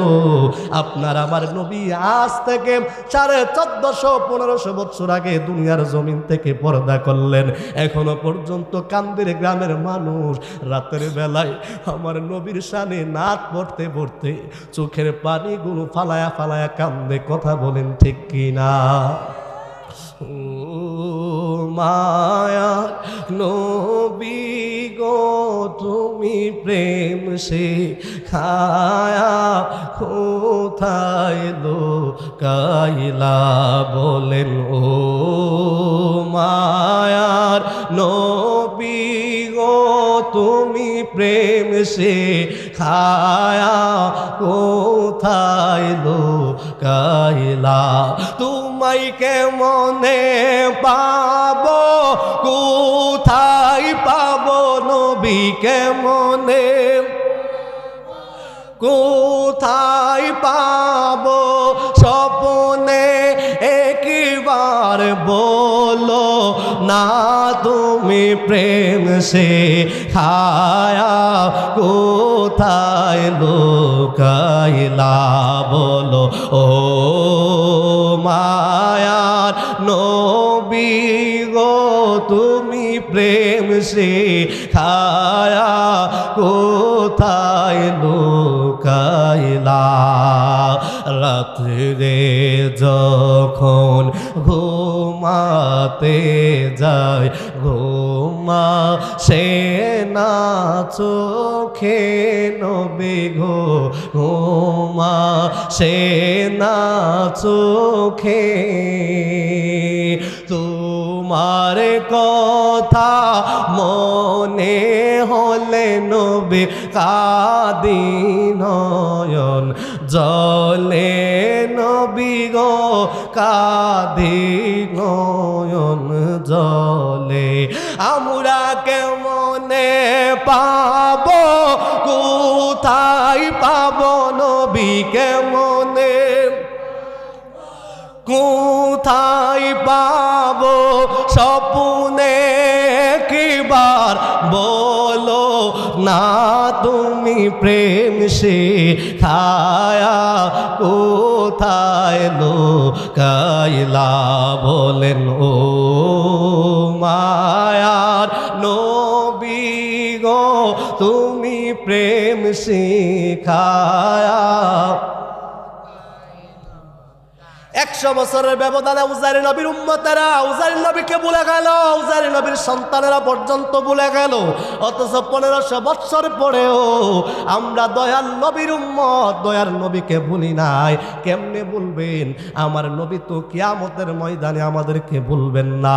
সমস্ত নবীরা যেদিন বলবে রব্বি সাল্লিম, হে আমার রব আমার উপর রহম করো, ওই কিয়ামতের ময়দানে আপনার আমার নবী মাকামে মাহমুদের মধ্যে সিজদা দিয়া আল্লাহর নবী কান্না করবেন, রব্বি হাবলিয়া উম্মতি, রব্বি হাবলিয়া উম্মতি।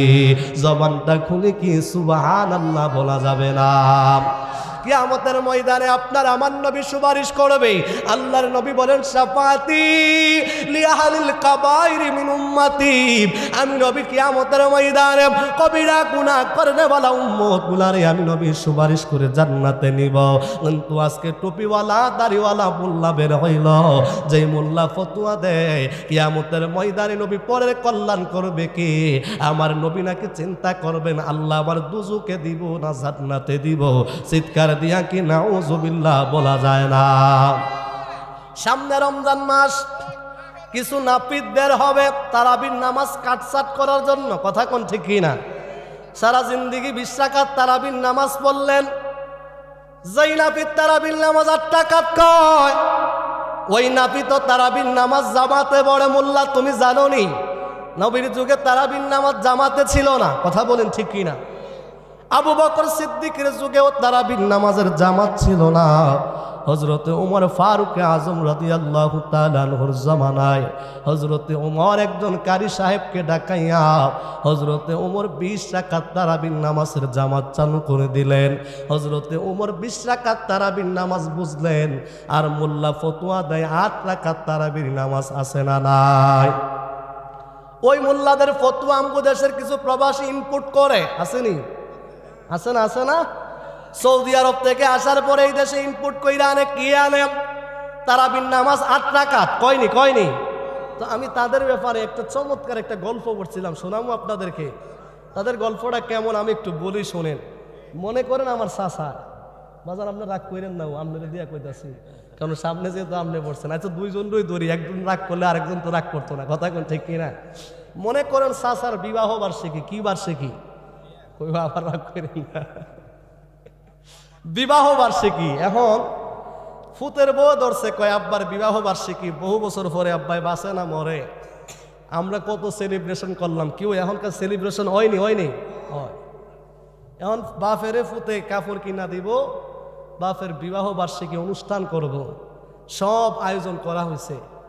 চাচারাই একটা পায়জামা দিছে, ঘটনাক্রমে সাইজে যায় একটু বেশ কম, 4 আঙ্গুল লম্বা হয়ে গেছে। কয় আঙ্গুল? 4 আঙ্গুল বা 8 আঙ্গুল লম্বা। এখন চাচা ফিন্দা দেখে, কিরে এটা তো পায়জামা হয়েছে না, এটা তো বড় হয়ে গেছে, লম্বা মারি দেয়া হেসরায়। এখন চাচা কাপড়িটা লইয়া চাষির কাছে গেছে, যায় কইও আবার আপনার কথা কইতেছেন, ওই মুরব্বীর কথা কই, যায় কইতেছে, দেখো না আমার যে পায়জামাটা দিলা, সকালবেলা তো অনুষ্ঠান। কয় এটা তো লম্বা, একটা কাজ করো, 4 আঙ্গুল কাইটটা 4 আঙ্গুল বাঙ্গা দিয়ে একটা শিলি দিয়া লাও, তৈলে এটা ফিন্দা যাওন যাইব। কত কইছে? মনে রাখেন, কইলাম 4 আঙ্গুল কাইটটা 4 আঙ্গুল বাঙ্গা দিয়া শিলি দিয়া দিল, এটা ফিন্দা যাওন যাইব। চাষি কোন পুরা বয়সে বুঝে আমি রাত্রিবেলা শুইছো, তাহলে ডুয়াইতাম, আমি পারতাম না, তো ওইটা নিয়ে সাইডারে লইছে, হাত লইয়া সামনে গেছে, যে ফুতের বলে ডাক দিছে, মাগো কাপড় তো কিনছো ঠিক আছে, কাপড় তো লম্বা, সকালে তো অনুষ্ঠান, রাত্রিবেলা যাবো কই, এটা আনছিলাম একটু 4 আঙ্গুল কাইটটা 4 আঙ্গুল বাঙ্গা দিয়া যদি এটা সিলাই জ্বালাইতা, তাই না আমি ফিনতারলাম হইলে। ফুতের বউ আব্বা আপনার নাতি যে জ্বালান জ্বালাইতেছে, আমি পারতাম না, লইয়া যান। ফুতের বউ দিল ফিরায়, এবার আটতে আটতে সামনে গেছে, জিয়ের কাছে যায়, মারে এই কাপড়টারে 4 আঙ্গুল কাইটটা 4 আঙ্গুল বাঙ্গা দিয়ে একটু সিলাই দিলাইলে আমি সকালে ফিন্দা অনুষ্ঠানটা যাইতাম, আমরা যাইতাম না। যে আমার কত সাজগোজ আছে, তুমি আইসো অহনিতা, আমি পারতাম না, যাও আনতে। কয়জন কাছে বাজান? 3 জন নেই। চাচাকে ধুর যা কিতা করবো, এটার সামনে নিয়া বারান্দার মধ্যে যে দড়িটা আছে এটার মধ্যে লটকায় আবার পায়জামাটা থইয়া দিল। চাচা সুন্দর করে ঘুমাইছে। রাতের বেলায় চাচিজন বের হয়েছে, আর এই মানুষটারে কত সেবা করলাম, কত খেদমত করলাম, আমার সাথে তার কত ভালো সম্পর্ক, আগামীকাল একটা অনুষ্ঠান হবে, আমার স্বামী আমারে বলছে কিন্তু আমি করি নাই, এই একটা কাজ হইতে গেছে, যা এই যে লটটাছে ঠ্যাংটা দেখছে, দেখ কাইনা চাচি 4 আঙ্গুল কাইটটা 4 আঙ্গুল বাঙ্গা দিয়া শিলাইয়া আবার জিহারেরটা ইহান হয়ে থইয়া দিছে। চাচি আবার চাচির রুমও কিছুক্ষণ পরে ফুতের বউ বাইরেছে, দরজা দিয়া দেহে পায়জামাইটা লড়ে। পায়জামাইটা কি করে? অসুবিধা নাই তো বাজান, একটু শেষ করি বাজান। এবার ফুতের বউ আব্বা একটা কথা কইলো, ওই সময় জিয়ের যন্ত্রণা ভারছি না, আব্বা মুরব্বী মানুষ, অনুষ্ঠান আব্বারে লইহা, অনুষ্ঠান আব্বার বিয়ার অনুষ্ঠান, আমরা যদি অনুষ্ঠান করি লাভ হইব কি? এবার ফুতের বউ 4 আঙ্গুল কাটতে 4 আঙ্গুল বাঙ্গা দিছে। কিতা কোন ব্যাপারটা একটু কমছে না বাড়ছে? কতক্ষণ পরে জিও এবার 4 আঙ্গুল কাটটা 4 আঙ্গুল ভাঙ্গা দিতে দিতে মাশাআল্লাহ 5 জনে ভাঙ্গা দিছে। এখন কত দূর হইছে মনে করেন আসনো এটা এহানো অন আইতে দিরা মারো হাফপেন হইছে। কি হাফপেন হইছে? মারো হাফপেন। ওর সকাল বেলা যখন চাচা যায় ভাইজামা ফিনছে, চাচি ডাক দেখো করতাছো কি এটা কিতাব ফিনতাছো এটা কিতাব ফিনতাছো এটা দিয়ে মারো হাফপেন হয়ে গেছে। কি হাফপেন হয়ে গেছে গা? ঘটনা কি? আমি তো রাত্রে থইছি তো ঠিকঠাক ওইটা এমন হয়েছে কেমনে? তো তুমি কইছো 4 আঙ্গুল কাটটা 4 আঙ্গুল ভাঙ্গা দিতাম, তো আমি তো ওইটাই করছি। বুঝছি। এরপরে ফুতের বোকা আমি ওইটাই করছি। কমাইতে কমাইতে ছিল পায়জামা বানাইছে মারু হাফ প্যান্ট। এমনকি সতর আছে না গেছে? কথা কনা রে পোলাফাইন আসেনি কয়েকটা রাস্তাঘাটও ফিনদে, সরমও লাগে নাই রে। আডুর উপরে কাপড় ফিনদে এমেদা এমেদা নাবিন নিচে কাপড় ফিনদে ফিন্দা কইরা বিলে স্টাইল আসেনি। জোয়ান জোয়ান পোলাফাইন যুবক পোলাফাইন বিচ্ছির কথা কই না বাজান। 20 বছর 22 বছরের যুবক, সামনে গরম আসতেছে, তুমি যে শর্ট প্যান্ট গুলা পড়ো যুবক, তোমার কি একটু লজ্জা হয় না? একটু কি তোমার হায়া হয় না? মুসলমানের সন্তান হিসাবে একজন পুরুষের নাভির উপর থেকে হাঁটুর নিচ পর্যন্ত এটা দায়মি ফরজ, এটাকে বলা হয় সতর। তোমার কাপড় হাঁটুর উপরে নাভির নিচে, তাইলে এর চাইতে উলঙ্গ হওয়ার মধ্যে আর কোনো পার্থক্য নাই। কথা বলেন ঠিক কিনা? এমন বেহায়া যুবক আছে না নাই? তো ওই আমগু দেশের সালাফি যেগুলো আহলে হাদিস যেগুলো ওই 4 আঙ্গুল কাইটটা 4 আঙ্গুল ভাঙ্গা দিতে দিতে আমলগুলারে এমন শর্ট করছে, 20 রাকাত তারাবিরে কাইটটা এখন 8 রাকাত করে দিছে। কথা বলেন ঠিক কিনা? তারা বলে ফরজ নামাজের পরে দোয়া নাই, তারা বলে সুন্নতের আমল করার দরকার নাই, সুন্নত নামাজ পড়তে হবে না। কত বড় জালিম! মা বাবার মৃত্যুর পরে এই যে আজকে হাজী মরহুম নিজামুদ্দিন সাহেবের আত্মার মাগফিরাত কামনায় আজকের এই মাহফিল, তারা বলে এগুলো করলে নাকি কবরে আল্লাহ আযাব দিবেন। নাউজুবিল্লাহ বলবেন না? আমি দেখলাম তারাই বলছে ব্যাংকে অ্যাকাউন্ট করা যাবে না, হারাম। আবার তারার মাদ্রাসার লাগে অ্যাকাউন্ট কইরা টেহা নেই। কথা কোন ঠিক নিও?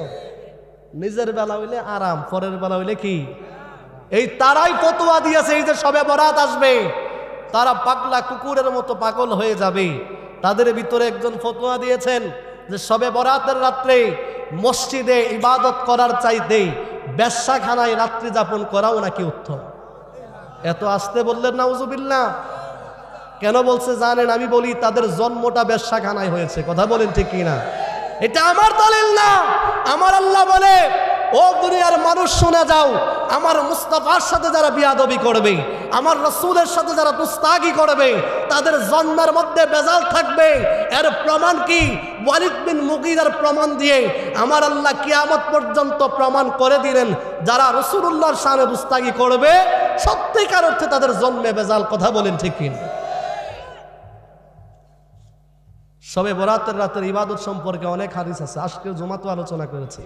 তিরমিজি শরীফের হাদিস আছে, বাইহাকি শরীফের হাদিস আছে, মিশকাতের হাদিস আছে। অথচ তারা এই হাদিসগুলো পড়ে না, এই হাদিসগুলো দেখে না। ইরানের টাকা খেয়ে কিছু মানুষ শিয়া হয়ে যায়, আর এই সালাফি মোল্লাগুলো আমেরিকার ডলার খেয়ে ইহুদিদের ডলারের কাছে নিজেদের কালারটাকে পাল্টিয়ে দিয়েছে। কথা বলেন ঠিক কি? কষ্ট হচ্ছে আপনাদের? বাজান খারাপ লাগতেছে মনে হয়। আল্লাহুম্মা সাল্লি লা মুহাম্মাদ ওয়া আলা আলি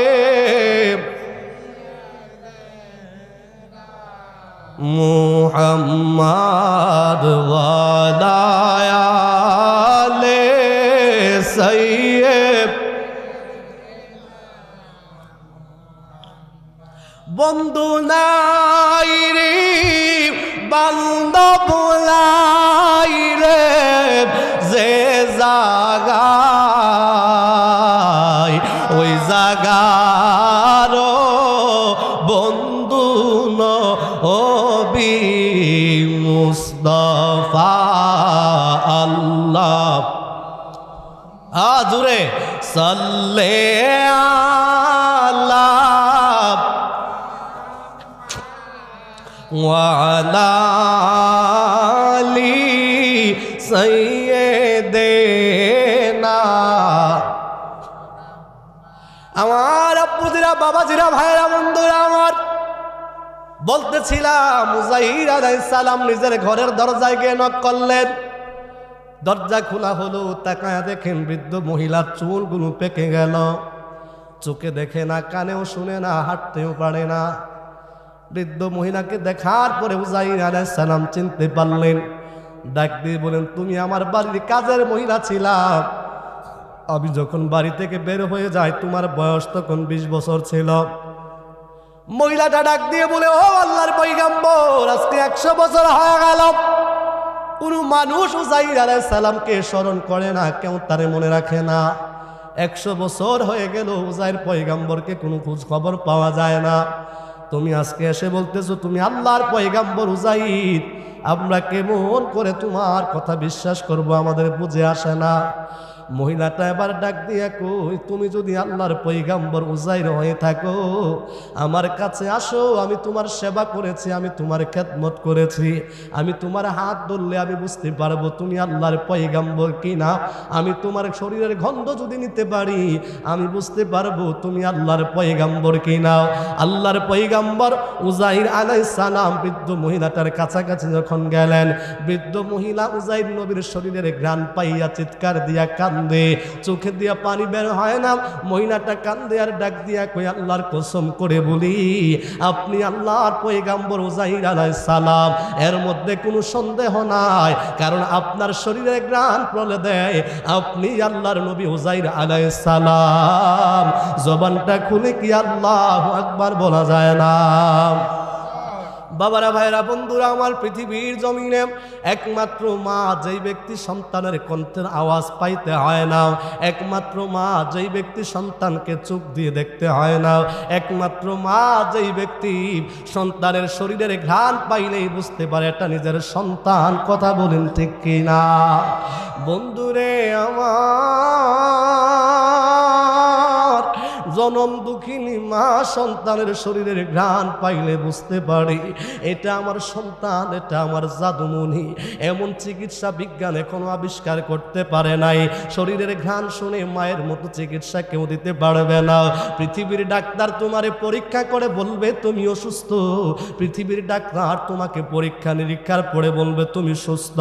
কিন্তু পৃথিবীর জমিনে আমার আল্লাহ এমন একজন ডাক্তার দিলেন, যেই ডাক্তার তোমারে পরীক্ষা করতে হয় না, যেই ডাক্তার তোমাকে ল্যাবের টেস্ট করতে হয় না, যেই ডাক্তার তোমাকে ঢাকা যেই কোনো স্পেশালিস্ট হসপিটালে নিয়ে তোমাকে টেস্ট করার প্রয়োজন হয় না। তোমার আমার চেহারাটার দিকে তাকাইলে তিনি বুঝতে পারে রে, তিনি দুনিয়ার অন্য কেউ না, তিনি হলো তোমার আমার জনম দুঃখিনী মা। মা যখন সন্তানের চেহারার দিকে তাকায়, মা বুঝতে পারে সন্তানটা অসুস্থ। মা সন্তানের চেহারার দিকে তাকাইলে মা বুঝতে পারে সন্তানটা পেরেশানির ভিতরে। বিশ্বাস যদি না হয়, জীবনে যদি কোনোদিন টেনশনে পড়ে যাও, মায়ের সামনে যাইবা, মায়ের কাছে জবান দিয়ে বলা লাগবে না, মা তোমার চেহারাটা দেখেই বলে দিবে জাদু কি হয়েছে, তোমার চেহারাটা মলিন কেন? পৃথিবীতে একটা মাত্র যন্ত্র আছে রে, সেই যন্ত্রটা হলো মায়ের চোখ। যেই চোখ থেকে সন্তানের দুঃখ কষ্ট আড়াল করা যায় না। জবানটা খুলে বলেন ঠিক কিনা? মায়ের মতো দরদি আর নাই রে দুনিয়াতে আমার, মায়ের মতো দরদি আর নাই রে দুনিয়াতে। স্বর্গ সুধা পাই যে আমি, স্বর্গ সুধা পাই যে আমি, মায়ের আদরে তেরে আমার, মায়ের আদরে তে আমার, মায়ের মতো দরদি আর নাই রে দুনিয়াতে। মাঝে আমার নয়নমণি, মাঝে আমার সোনার খনি, মাঝে মহান মায়া। ও মা পরাজয়ে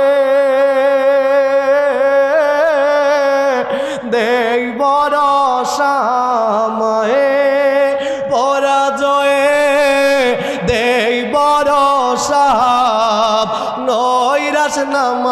করে রে আমার, মায়ের আদরেতে আমার, মায়ের মতন দরদিয়া নাই রে দুনিয়াতে।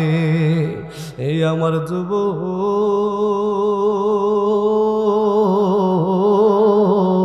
ও আমার কান্দের যুবক ভাইরা, এই আমার আশেপাশের এলাকার বন্ধুরা রে, এই পৃথিবীতে মায়ের মতন আপন কেউ নাই, কিন্তু ওই মাও তোমার আমার কবরের আপন হবে না। যে মায়ের ব্যাপারে আপনার আমার নবী রহমাতুল্লিল আলামিন বলে উম্মুর শুনে নাও, আমি নূরের নবী তোমাদেরকে জানিয়ে দিচ্ছি, রিদাল রাব্বি ফি রিদাল ওয়ালিদাইন ওয়া সাখাতু রাব্বি ফি সাখাতিল ওয়ালিদাইন। মা বাবার সন্তুষ্টির ভিতরেই আমার আল্লাহর সন্তুষ্টি পাওয়া যায়। মা বাবা যদি কারো উপর সন্তুষ্টি হয়, আমার আল্লাহও সন্তুষ্টি হয়ে যায়। আমার আল্লাহ কুরআনুল কারীমের ভিতরে আমার আল্লাহ কয়, বান্দারে আমি আল্লাহ তোমাদেরকে দায়িত্ব দিচ্ছি, শুনে যাও। আমার আল্লাহ বলেন, ওয়াবুদুল্লাহ ওয়া লা তুশরিকু বিহি শাইআ। আল্লাহ কয় আমি আল্লাহর ইবাদত করো, আমার সাথে কাউকে শরীক করিও না। তারপরে আমার আল্লাহ কয়, বান্দা আমি আল্লাহর ইবাদতের পাশাপাশি আমি আল্লাহ তোমারে ডিউটি দিচ্ছি, আমি আল্লাহ তোমারে দায়িত্ব দিচ্ছি, ওয়াবিল ওয়ালিদাইনি ইহসান, তুমি তোমার মা বাবার সাথে সৎ আচরণ করো। কিন্তু আমার একটা জামানায় আসছে রে যুবক, যেই জামানায় দেখা যায় সন্তান বাবার সাথে ভালো ব্যবহার করে না, সন্তান মায়ের সাথে ভালো ব্যবহার করে না। এলাকাবাসীর কাছে সন্তানের কত প্রশংসা শোনা যায়, সন্তান ঢাকা শহর ফ্ল্যাট বাসা ভাড়া নিয়ে সেই জায়গার মধ্যে থাকে, এলাকার কোনো মানুষ গেলে তার সাথে কত ভালো সম্পর্ক, কিন্তু মায়ের সাথে সন্তানের সম্পর্ক ভালো না, বাবার সাথে সন্তানের সম্পর্ক ভালো না। এলাকার মানুষগুলোর সাথে বড় মধুর সম্পর্ক, এলাকার মানুষ চাষতলে আইসা বলে আব্দুর রহিমের ছেলেটা বড় ভালো, আমি ঢাকায় গেছিলাম, আমারে বড় ইজ্জত করছে, বড় সম্মান করছে।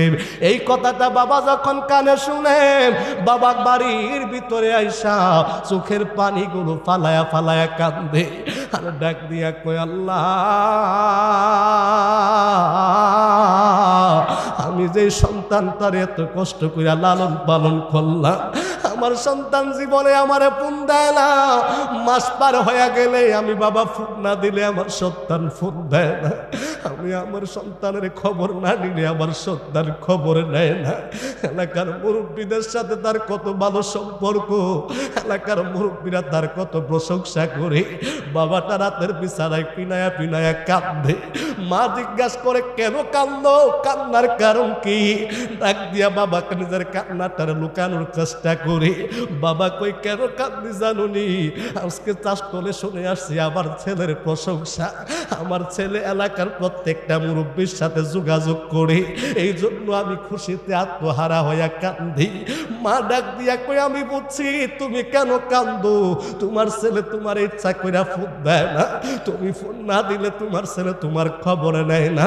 এই দুঃখ বুঝার জন্য যদি দুঃখটারে লালন কইরা তুমি এই দুঃখটারে আড়াল করার জন্য আমার সাথে তুমি মিথ্যা কথা বলো, এত বছর তোমার সাথে সংসার করি, আমি কি তোমার চিনি না? জোরে কি আল্লাহু আকবার বলা যাবে না?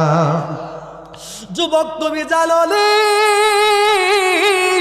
রাতের আধারে যদি তোমার আমার মা যদি চোখের পানিটা ফালাইয়াম আল্লাহর কাঠ করায় যদি বিচার দায়ের করে রে, আল্লাহর কসম করে বলে দিয়ে যায়, যত বড় তুমি মাওলানা মুফতি মুহাদ্দিস হও না কেন, খোদার কসম করে বলে দিয়ে যায়, মায়ের দুইটা চোখের পানি যদি তোর বিপরীতে চলে যায়, বাবার দুই ফোঁটা চোখের পানি যদি তোমার বিপরীতে চলে যায়, আমার আল্লাহ তোর আমল গুলারে কোনো কাজে লাগাবে না, আমার আল্লাহর সন্তুষ্টি তুমি পাইবা না।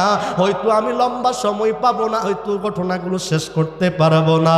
একজন ব্যক্তির ঘটনা পাওয়া যায় যার নাম হলো আব্দুল্লাহ যুল বাজাদাইন রাদিয়াল্লাহু তাআলা, যিনি আমার নবীর একজন সাহাবী ছিলেন। মা ছেড়ে দিল, আত্মীয় স্বজন ছেড়ে দিল, নবী তারে ছাড়ে নাই। আল্লাহ রাব্বুল আলামিন তার জান্নাতি হিসাবে ঘোষণা দিলেন।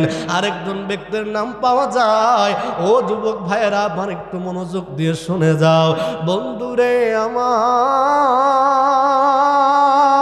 যার নাম হলো হযরতে হাবিবে ইয়ামান রাহমাতুল্লাহি আলাইহি।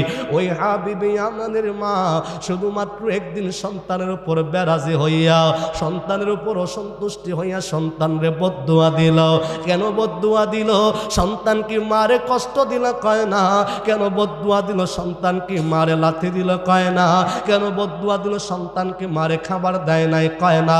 কিতাবের ভিতরে পাওয়া যায় হযরতে হাবিবে ইয়ামানি রাহমাতুল্লাহি আলাইহি মা দক্ষিণীর সাথে ছোটবেলা থেকে মায়ের খেদমত করে, মায়ের সেবা করে, মায়ের কাজ করে দেয়। মা দক্ষিণী নামাজের মুসাল্লাটা বিছাইয়া আল্লাহর কাছে দুইটা হাত তুলে দোয়া করি, আল্লাহ আমি মা তোমার কাছে দোয়া করি তুমি আমার হাবিব রে ওলির দরজা দান করে দাও। আল্লাহ আমি মা তোমার কাছে দোয়া করি তুমি আমার সন্তান তারে ওলিউল্লাহ বানায়া দাও। আমার আল্লাহ মায়ের দোয়া ফেরত দেয় না। আমার আল্লাহ হাবিবে ইয়ামানি রে আল্লাহর ওলি বানায়া দিলেন। জোরে কি সুবহানাল্লাহ বলবেন না? মাগো আমায় করবেন দোয়া যাব আমি, মাগো আমায় করবেন দোয়া যাব আমি। তুমি যদি করো দোয়া আল্লাহ পাকের হবে দয়া, দয়াল নবীর হবে মায়া, মাগো দয়াল নবীর হবে মায়া, নিবে না আমায় মাদিনায়, মাগো আমায় করবেন দোয়া যাব আমি সে জায়গায়। ওরে তো করি নাই গো আমার মাম, যাব আমি সে জায়গায়, মাগো আমায় করবেন দোয়া যাব আমি। বুক বরা আশা নিয়া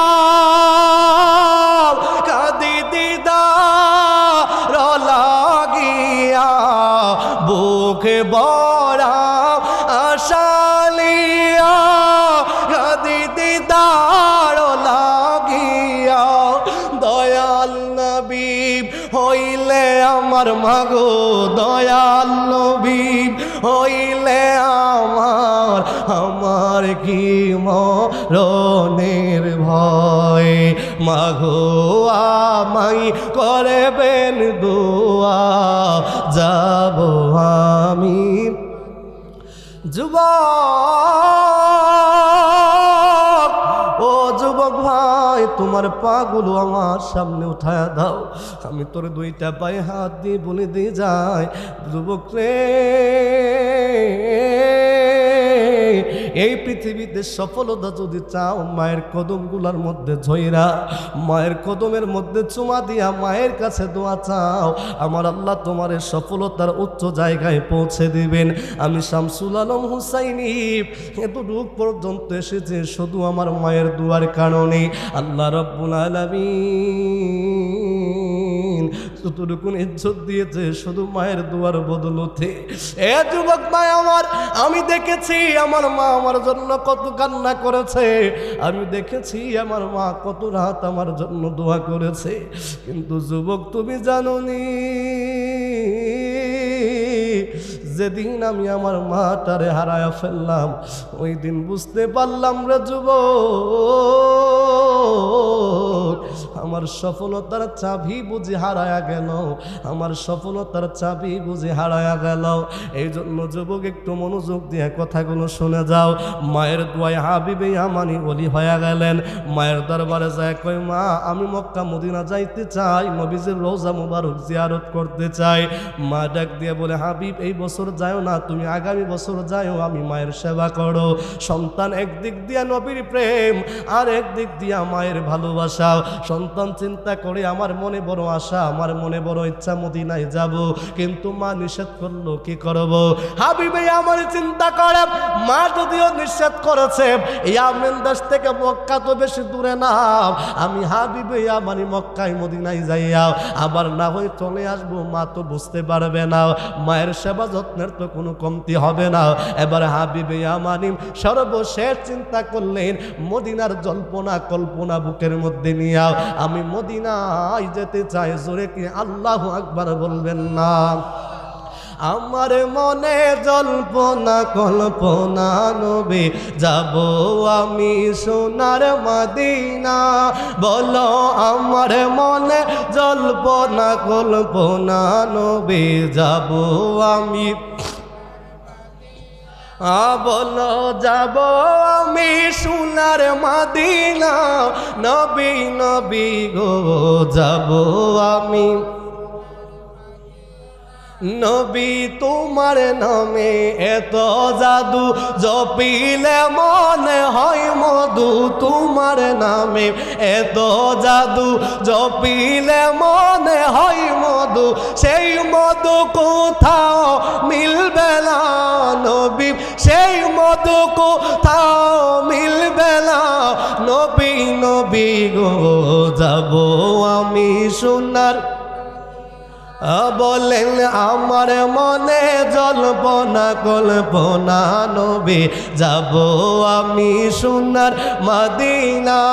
বলেন যাব আমি সোনার মদিনা, নবী যাব আমি সোনার, নবী নবী গো যাব আমি সোনার।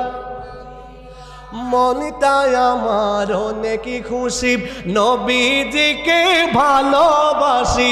মনটাই আমার অনেক খুশি, নবীজিকে ভালোবাসি।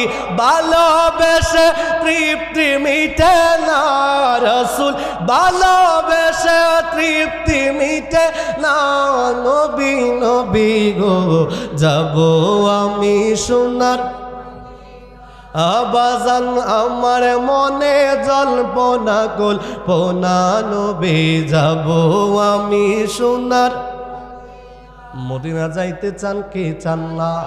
ডান হাতটা একটু তুইলা একটু আল্লাহরে দেখান, ইয়া রাসূলুল্লাহ বলেন। বন্ধুরে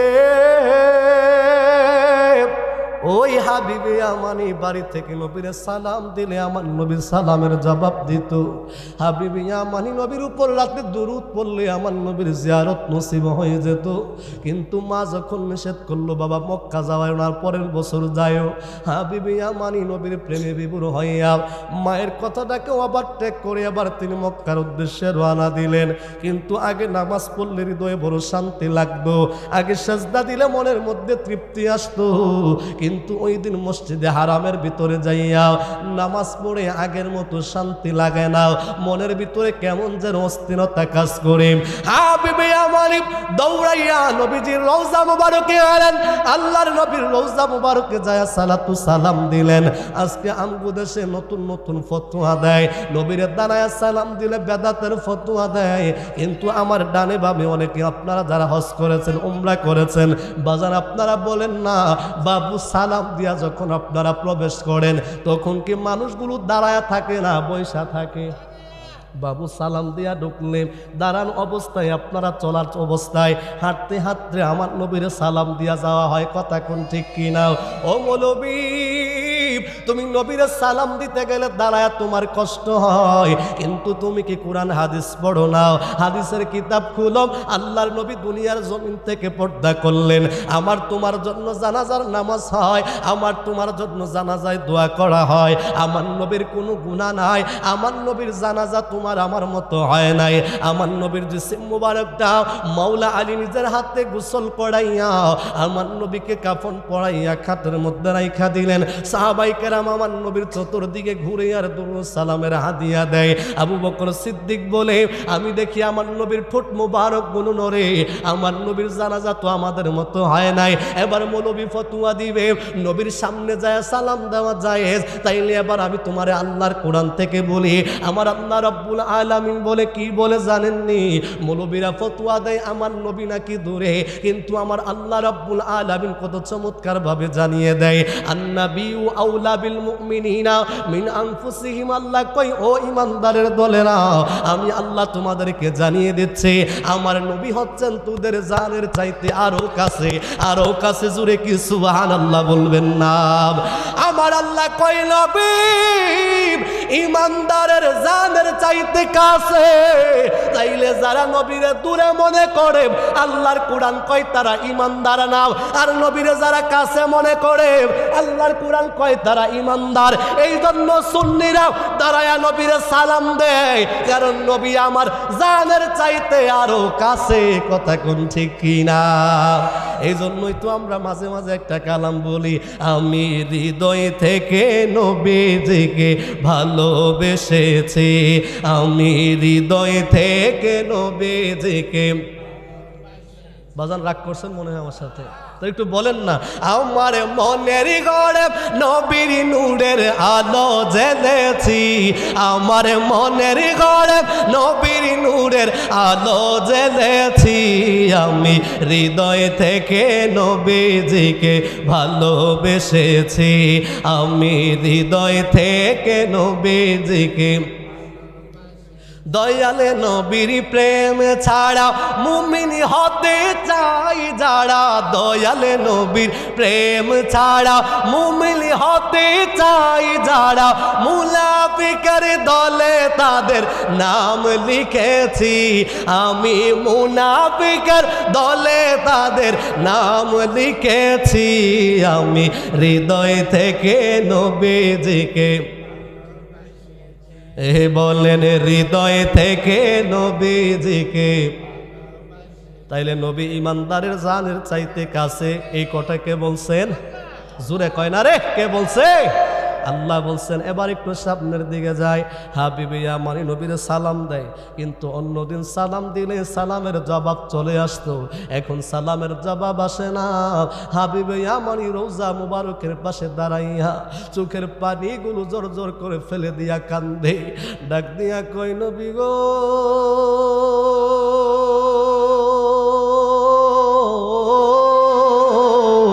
ও মায়ার নবীজি, আপনার হাবিব ইয়ামেন দেশ থেকে আপনার রওজা মুবারকের পাশে আসছে।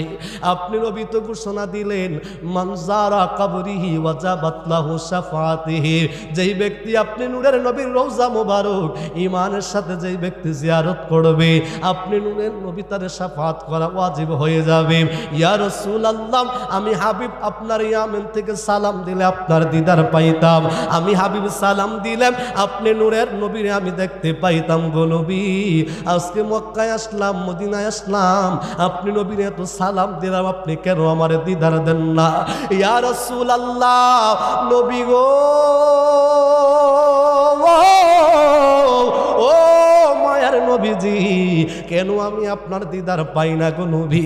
আপনি কি আমার দিদার দিবেন না? আপনি কি আমি হাবিবরে দিদার দিবেন না? এইভাবে কান্না করতে করতে করতে করতে রওজা মুবারকের সামনে ঘুমায়া গেলেন। এমন সময় একজন ব্যক্তি আইসা ডাক দিয়া কই, আল্লাহর বান্দা, তোমার নাম কি? হাবিব, তুমি কি ইয়ামান দেশের বাসিন্দা? লোকটা জবাব দেয়, হ্যাঁ আমার নাম হাবিব, আমি ইয়ামেনের বাসিন্দা। জিজ্ঞাসা করে তুমি আমারে কেমনে চিনো? কয় আমি তোমার চিনতাম না, আজকে খাবের ভিতরে আল্লাহর নবী আমার তোমার সাথে পরিচয় করাইল, এবং আল্লাহর নবী আমার জানাইলেন এই বছর যতগুলো মানুষ হজ করল সবগুলো মানুষের হজ কবুল হলো, তোমার হজটা কবুল হয় নাই।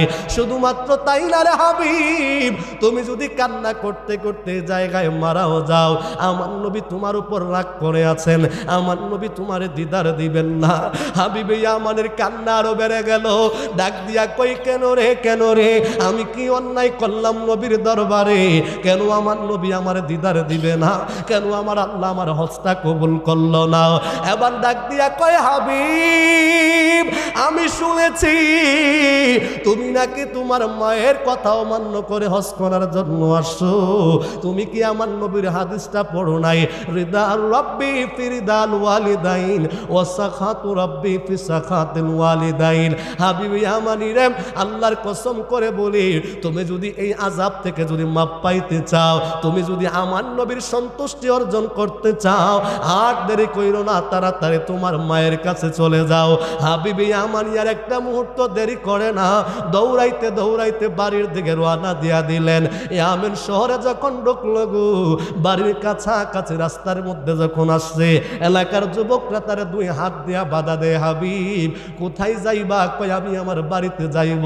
কয় আল্লাহর দোহাই লাগে, তুমি তোমার বাড়িতে যাইতে পারবা না। জবানটা খুলে কি আল্লাহু আকবার বলবেন না? হাবিবি আমারই বলে, কি বলো? আমার বাড়িতে আমার মা আছে, আমি আমার মায়ের সাথে সাক্ষাৎ করব। কেন আমার মায়ের সাথে আবার দেখা করতে দিবা না? যুবকটা ডাক দিয়া কই, হাবিব আমরা তোমার কাছে জানতে চাই, কোন মৃত মানুষ যদি ওসিয়ত করে তার ওসিয়ত পালন করা জীবিতদের দায়িত্ব কিনা? কয় হা। কোন মৃত মানুষ যদি ওসিয়ত করে তার ওসিয়ত পালন করা ওয়াজিব।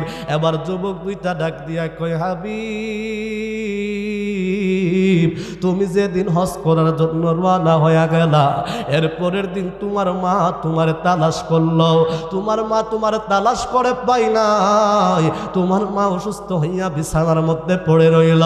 তোমার মা আমাদেরকে ডাকায় আমাদের কাছে ওসিয়ত করলো।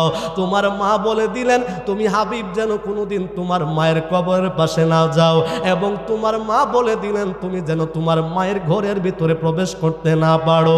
তোমার মা আমাদের কাছে ওসিয়ত করেছে। ও হাবিব তুমি বলো এবার তোমাকে কেমনে যাইতে দেই? হাবিবি আমানি কথাটা শোনার পর দুইটা চোখের পানি জোর জোর করে ফালায় আর কান্দে। কই তোমরা কি শুনাইলা? যেই মায়ের কথা অমান্য করে আমি মক্কায় যাওয়ার কারণে আমার আল্লাহ আমার হজ কবুল করে নাই, মদিনা যাওয়ার কারণে নবী আমার দুরূদ সালাম গ্রহণ করে নাই, ওই মা বুঝি পৃথিবীতে নাই। আমি আমার মায়ের কাছে যতক্ষণ পর্যন্ত ক্ষমা না চাইব, যতক্ষণ না আমার মা আমারে ক্ষমা করবে, আমার আল্লাহ আমার হজ কবুল করবে না, আমার নবী আমার দুরূদ সালাম গ্রহণ করবে না। এই কথা বই না হাবিবে আমানি চোখের পানিগুলো ফালায়া জোর জোর কইরা কান্দে। জবানটা খুইলা কি আল্লাহু আকবার বলবেন না? সাদা কাপড়ে পড়াইয়া খাতে মাইরে শোয়াইয়া, মাইরে তোমরা কই যাইতেছ লইয়া রে গ্রামবাসী, একটু দাঁড়াও মাইরে দেখি, নয়ন বইরা মাইরে দেখি রে গ্রামবাসী, একটু দাঁড়াও মাইরে দেখি। ছেলে যদি কোথাও যায় মায়ের মনে শান্তি লাগে, কখন আসিবে জাদু ফিরিয়া। ছেলে যদি কোথাও যায় মায়ের মনে শান্তি লাগে, কখন আসিবে জাদু ফিরিয়া। কে ডাকবে আর জাদু বলে, মাই যদি মোর যাই রে চলে, জন্মের মতো কই যাইতাছ লইয়া রে গ্রামবাসী, একটু দাঁড়াও মাইরে দেখি, নয়ন বইরা মাইরে দেখি রে গ্রামবাসী, একটু দাঁড়াও মাইরে দেখি। কত মিশিরাইতে আয়সা দেখি বাড়িতে, মাই রইছে মোর জাগিয়া। এ যুবক আমি কেমনে তোমারে বুঝাইলে তুমি বুঝবা? যুবক রে, জীবনের স্মৃতিগুলো বারবার যেন নাড়া দেয়। হাইরে এখন অত রাত্রে মাহফিল করে বাড়িতে যায়, ঘরের দরজায় দাঁড়ায়া ভাবি, মা যদি আজকে ঘরের দরজাটা খুলে দিত কতই না শান্তি পাইতাম। মা যদি একটা বারের জন্য ঘরের দরজাটা খুইলা দিত, আমি শামসুল আলম হুসাইনি মায়ের কদম করে মাথার মধ্যে উঠাইয়া মারে বলতাম, মারে না জানি নিজের অজান্তে কত কষ্ট তোমারে দিছি গো মা, কিন্তু যুবক আর কোনোদিন আমি চাইলেও তো আমার মা ঘরের দরজা খুলে দিবে না। কিন্তু জীবনের কত মাহফিল শেষ করে বাড়িতে যাইলাম, মা দরজা খুলে দিত। মাঝে মাঝে জিজ্ঞাসা করতাম, মা গো ও মা, ডাক দিবার আগে কেমনে বুঝছো তোমার সন্তান আসছে? মা জবাব দিত, জাদু যতক্ষণ পর্যন্ত তুমি বাড়িতে না আসতা আমি মায়ের চোখে ঘুম আসতো না। আমি মা বুঝতেছি এই মনে হয় আমার জাদু আসতেছে, এই মনে হয় আমার জাদু আসতেছে, এই চিন্তা করে আমি মা ঘুমাইতে পারতাম না। যুবক বাইরে বিশ্বাস যদি না হয় আজকেও ঘরের দরজায় যায় ডাক দিয়া দেখবা, অন্য মানুষগুলি জবাব দেওয়ার আগে তোমার আমার মা জবাব দিবে। মা দুঃখিনী সবার আগে তোমার দরজাটা খুলে দিবে। কথা বলেন ঠিক কিনা? মা তুমি আমার আগে যেও না গো মোরে, মা তুমি আমার আগে যেও না গো মোরে। আমি কেমন করে দেব মাটি, আমি কেমন করে দেব মাটি তোমার কবরে, মা তুমি আমার আগে যেও না গোরে।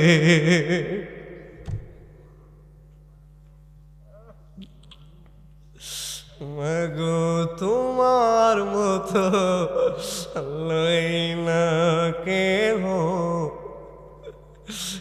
আমি বুকে টানি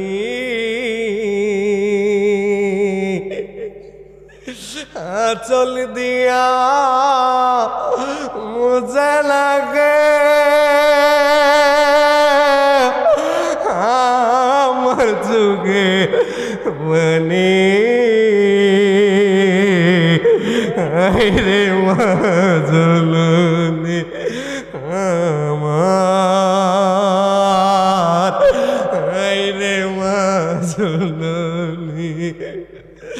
মাগো তোমার মতো লই না কেউ, আমায় বুকে টানি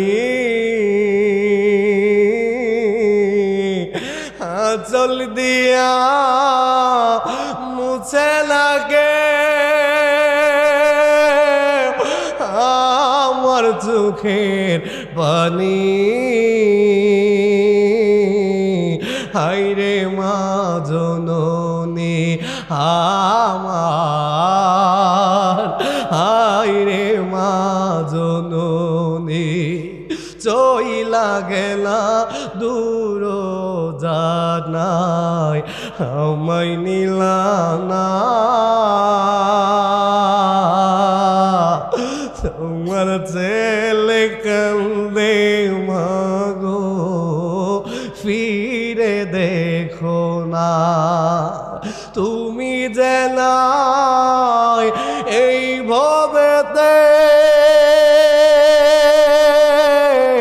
মা, তুমি যে নাই এই ভবেতে কেমনে বলো থাকি। হায়রে মা জননী আমার,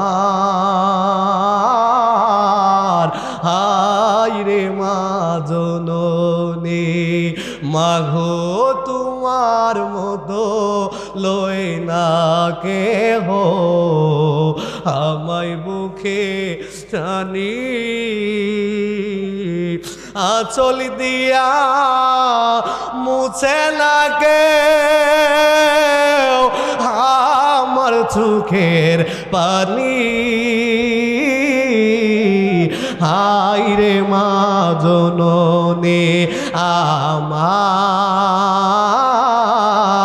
হায় রে মা জননী হাবিবি আমার চোখের পানিগুলো পালায়া কান্দে আর ডাক দিয়া কয় আল্লাহ আমি কি আমার গুনার মাপ পাবো না আমি কি আমার মায়ের কাছে ক্ষমা পাবো না কিতাবের ভিতরে পাওয়া যায় প্রতি বছর তিনি হজ করেন প্রতি বছরই একজন আল্লাহর ওলি তার সংবাদ দেয়া যায় হাবিব এই বছরও তোমার হজ কবুল হয় নাই জবানটা খুলে কি আল্লাহু আকবার বলবেন না বাজান আমি বলতেছিলাম উজাইর নবীর কথা মনে আসেনি ঘটনাটা শেষ করা দরকার দাসী ডাক দিয়া কই তুমি যদি আল্লাহর পয়গাম্বর হও তাহলে আমার সামনে আসো শরীরের ঘ্রাণ নিলেই বুঝতে পারবো তুমি উজাইর কিনা মহিলা আবার শরীরের ঘ্রাণ নিয়ে বুঝতে পারলেন তিনি আল্লাহর পয়গাম্বর উজাইর আলাইহিস সালাম মহিলা ডাক দিয়া বলে আমি প্রমাণ চাই আর কই কি প্রমাণ চাও কই তুমি যদি আল্লাহর পয়গাম্বর হও তোমার দোয়া আল্লাহ কবুল করবে ফেরত দিবে না কয় হা কই তাইলে তুমি দোয়া করো আল্লাহ যেন আমার চোখের দৃষ্টি ফিরায়া দেয় সুবহানাল্লাহ এই আওয়াজে মানি না আরো জোরে বলতে হবে দাসী ডাক দিয়া কয় ও উজাইর তুমি যদি আল্লাহর পয়গাম্বর হও দোয়া করো আল্লাহ যেন আমার চোখের দৃষ্টি ফিরায়া দেয় উজাইর আলাইহিস সালাম এবার দোয়া করলেন আল্লাহ রাব্বুল আলামিন দাসের চোখে দৃষ্টি ফিরায়া দিলেন দাসী তাকায়া দেখে উজাইর আলাইহিস সালাম 40 বছর বয়সে তার দাড়িগুলো কাঁচা ছিল চুলগুলো কাঁচা ছিল উজাইরের দেহের বডির ভিতরে শক্তি ছিল একদম যুবকের মতো দাসী বলে আল্লাহর কসম করে বলি তুমি আল্লাহর পয়গাম্বর উজাইর আলাইহিস সালাম জোরে কি সুবহানাল্লাহ বলবেন না দাসী আবার ডাক দিয়ে বলে তুমি আমার কানের শক্তি ফেরায়া দাও আল্লাহর কাছে দোয়া করো আল্লাহ যেন আমার পায়ের শক্তিটাও ফিরায়া দেয় এবার উজাইর নবী দোয়া করলেন দাসী পরিপূর্ণ সুস্থ হয়ে গেলেন দাসী এবার উজাইর আলাইহিস সালাম জিজ্ঞাসা করে আমার কওমের খবর কি আমার এলাকার খবর কি আমার কওমের অবস্থা কি আমার কাছে বলো দাসী ডাক দিয়া বলে উজাইর আপনি যখন আমাদের থেকে 100 বছর আগে আমাদের থেকে চলে গেলেন আমরা আপনার কোনো খবর পাইতেছিলাম না এই 100 বছরের ভিতরে একজন জালিম বাচ্চা এসেছে যার নাম হলো বখতেনসর ওই বখতেনসর আমাদের তাওরাত কিতাবটারে জ্বালায়া দিল তাওরাত কিতাবটারে ধ্বংস করে দিল ও উজাইর আপনি জানেননি আমাদের কিতাব তিনি পুড়ায়া ফেললেন ধ্বংস করে দিলেন আপনার সন্তানেরা এখন ওই জায়গার মধ্যে মিটিং করছে চলেন যায় উজাইর আলাইহিস সালাম গিয়ে দেখলেন 120 বছর থেকে 118 বছরের একজন মানুষ যার দাড়িগুলো পেকে গেল চুলগুলো পেকে গেল দাসী পরিচয় করায়া দেয় ও আল্লাহর পয়গাম্বর এই যে বৃদ্ধ মানুষটাকে দেখতে পাচ্ছেন তিনি হচ্ছেন আপনার সন্তান যার বয়স 118 কিংবা 20 বছর আপনি যখন আমাদের থেকে চলে যান ওই সময় তার বয়স 18 কিংবা 20 বছর ছিল উজাইর আলাইহিস সালাম যখন সামনে গেলেন ডাক দিয়া দাসী কয় তোমরা তার চিনোনি তিনি হচ্ছেন আল্লাহর পয়গাম্বর উজাইর আলাইহিস সালাম মিটিং এর ভিতরে উপস্থিত মানুষ ডাক দিয়া বলে কি বলো উজাইর নবীর খবর পাওয়া যায় না 100 বছর হয়ে গেল 100 বছর পরে তিনি কেমন করে উজাইর হয় যেখানে ওনার সন্তানেরা বৃদ্ধ হয়ে গেল ওনার সন্তানের বয়স 120 বছর যেখানে ওনার নাতিরা বৃদ্ধ হয়ে গেল কিন্তু অথচ উজাইরের চুল পাকে নাই দাড়ি পাকে নাই কারণ কি উজাইর আলাইহিস সালাম বলেন আল্লাহ রাব্বুল আলামিন আমাকে 100 বছর পরে জীবিত করে দিয়েছেন জবানটা খুলে কি সুবহানাল্লাহ বলবেন না উজাইর আলাইহিস সালামের সন্তান বলে আপনি যে উজাইর নবী প্রমাণ কি দাসী বলে আমি তার প্রমাণ লোকেরা বলে মেয়েদের সাক্ষী মহিলার একজনের সাক্ষী কখনো শরীয়তের জন্য সাবেত না ঠিক কি না শরীয়তের জন্য একজন মহিলার সাক্ষী যথাযুক্ত নয়, তাইলে এবার কেমন করে আপনি প্রমাণ করবেন আপনি উজাইর আলাইহিস সালাম? এবার উজাইর নবীর সন্তান ডাক দিয়ে বলে প্রমাণ আছে আরো দুইটা। কয় কি দুইটা প্রমাণ চাও? ডাক দিয়ে বলে আপনি যদি আল্লাহর পয়গম্বর উজাইর আলাইহিস সালাম হন, আমি জানি আমার বাবার কাঁধের ভিতরে, আমার বাবার দুই বাহুর মাঝখানে একটা চিহ্ন ছিল, একটা দাগ ছিল। আপনার কাঁধে যদি সেই দাগটা থাকে তাইলে আমরা মেনে নিব আপনি উজাইর আলাইহিস সালাম।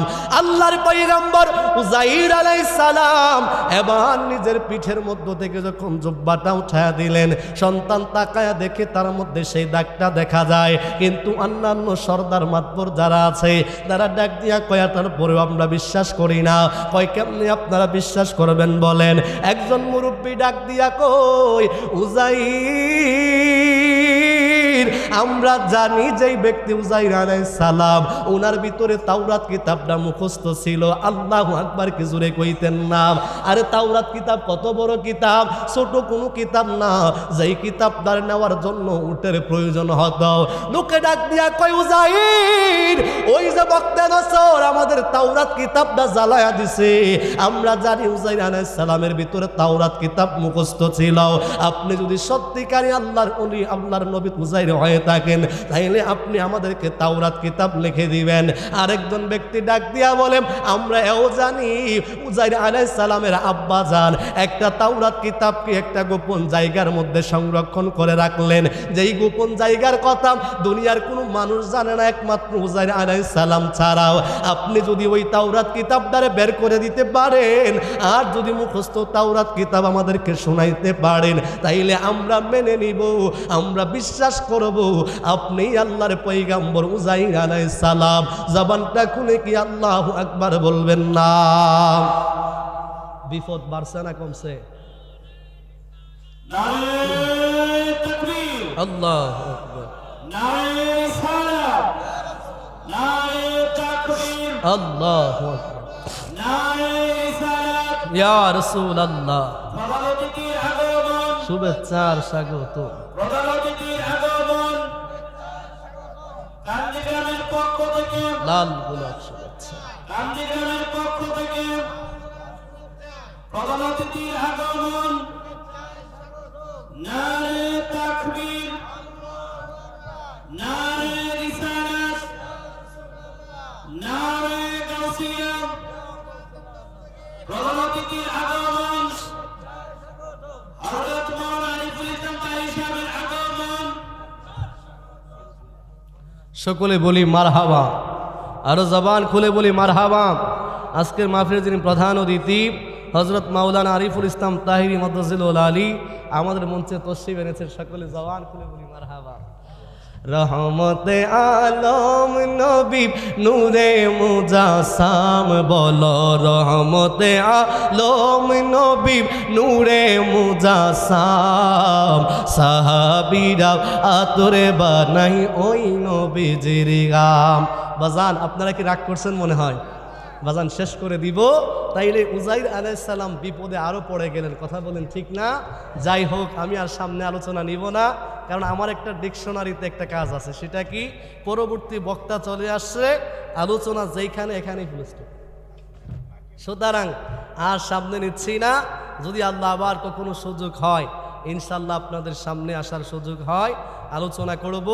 আপনাদের সবার কাছে সর্বশেষ কথা, যেখানে উজাইর আলাইহিস সালাম 100 বছর গোপন থাকার কারণে আল্লাহ ওনাকে দুনিয়াতে মৃত্যু দেওয়ার কারণে ওনার কওমের মানুষ, বংশের মানুষ ভুলে যেতে পারে, অথচ আমরা 1500 বছর পরেও এই গুনাহগাররা এই কান্দি গ্রাম থেকে, কান্দি বড়বাড়ির যুব সমাজ প্রবাসীদের উদ্যোগের আজকের এই মাহফিল থেকে আমার মদিনাওয়ালাকে স্মরণ করছি। কথা বলেন ঠিক কিনা? এটাই হলো আখিরি নবীর উম্মতের পাওয়ার। কথা বলেন ঠিক কিনা?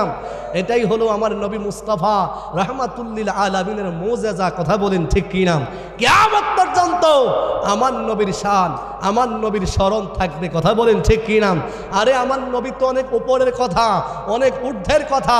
সাধারণত আমার নবীর গোলামের গোলাম যারা আল্লাহর বলি হয়েছে, আল্লাহর বন্ধু হয়েছে, বাবা শাহজালাল ইয়ামানি মুজাররদি রহমাতুল্লাহি আলাইহি, উনি যে দুনিয়ার জমিন থেকে মৃত্যুবরণ করেছেন, সেটাও তো শত শত বছর পার হয়ে গেল, এখনো আমরা ওনাকে স্মরণ করি। কথা বলেন ঠিক কিনা?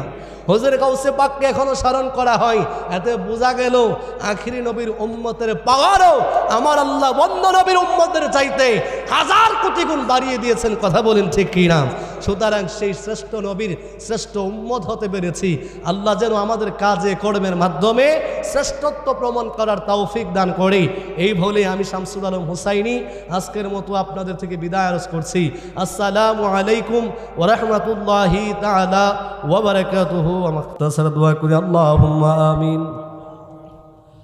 মাবুদ তোমায় ডাকলে নিজরাই গো মন, আল্লাহ জপলে নিজরাই গো প্রাণ। ওরে না দেখিলে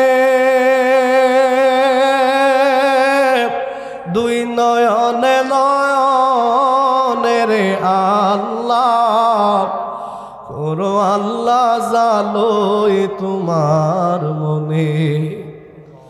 মাবুদ তুমি অন্তর্যামী আল্লাহ, আমরা হইলাম ফানা। ওরে সুখে কিংবা দুঃখে রাখছো গো আল্লাহ, যাই নাকি জানো না রে আল্লাহ, করো আল্লাহ জালোই তোমার মনে। মাবুদ তুমি দেশ বিদেশে প্রেম বেলাইছো আল্লাহ, যাসিয়া যাসিয়া তোমার প্রেম আগুনে রাখছো যারে গো আল্লাহ, জালায়া পুরায়া রে আল্লাহ, ওরো আল্লাহ জালোই তোমার মনে। মাবুদ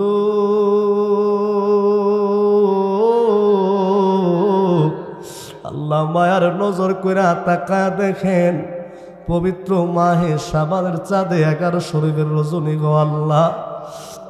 আল্লাহ পবিত্র জুমার দিন আমাদের থেকে বিদায় নিয়ে গেল আল্লাহ। আজকে কান্দি বড়বাড়ি যুব সমাজ ও প্রবাসীদের উদ্যোগে হাজী মরহুম নিজামুদ্দিন সাহেবের আত্মার মাগফিরাত কামনায় আল্লাহ আমার ভাই হযরত মাওলানা কারি তুফাজ্জল মুস্তাফা নকশবন্দির আহ্বানের আজকের এই আজিমুশান 7ম বার্ষিক সুন্নি মহাসম্মেলনে আমি গুনাহগার মানুষ, আল্লাহ আমার ডাইনে বামে দাড়ি পাকা মুরব্বি লয়া, খানায় কাবার মেহমান লয়া, নাইবে রাসূল আলেম উলামা, আল্লাহ যুবকদেরকে নিয়া, ছোট ছোট মাসুম বাচ্চা নিয়া, আল্লাহ পর্দানিসীন মাহবুব নিয়া তুমি মহিনবীর দরবারে ভিক্ষুকের মতো 2টা হাত বাড়ায় দিলাম গো আল্লাহ। আল্লাহ মেহেরবানি করে আমরা যারা হাত বাড়াইলাম আল্লাহ আমরার জীবন জিন্দেগির তামাম গুনাহগুলি মাফ কইরা দাও। আল্লাহ আমরা যারা হাত বাড়াইলাম আল্লাহ আমি জানি না এই মজলিসে কার জানি আব্বা দুনিয়ায় নাই গো আল্লাহ। মাবুদ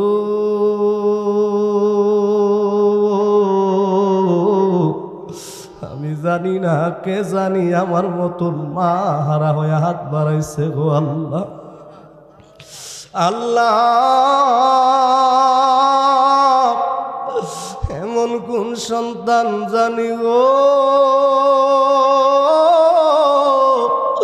মা বাবা 2 জন হারাইয়া আল্লাহ আমি গুনাহগারের সাথে চির এতিমের মতো 2টা হাত বাড়ায়া কান্দে রে আল্লাহ।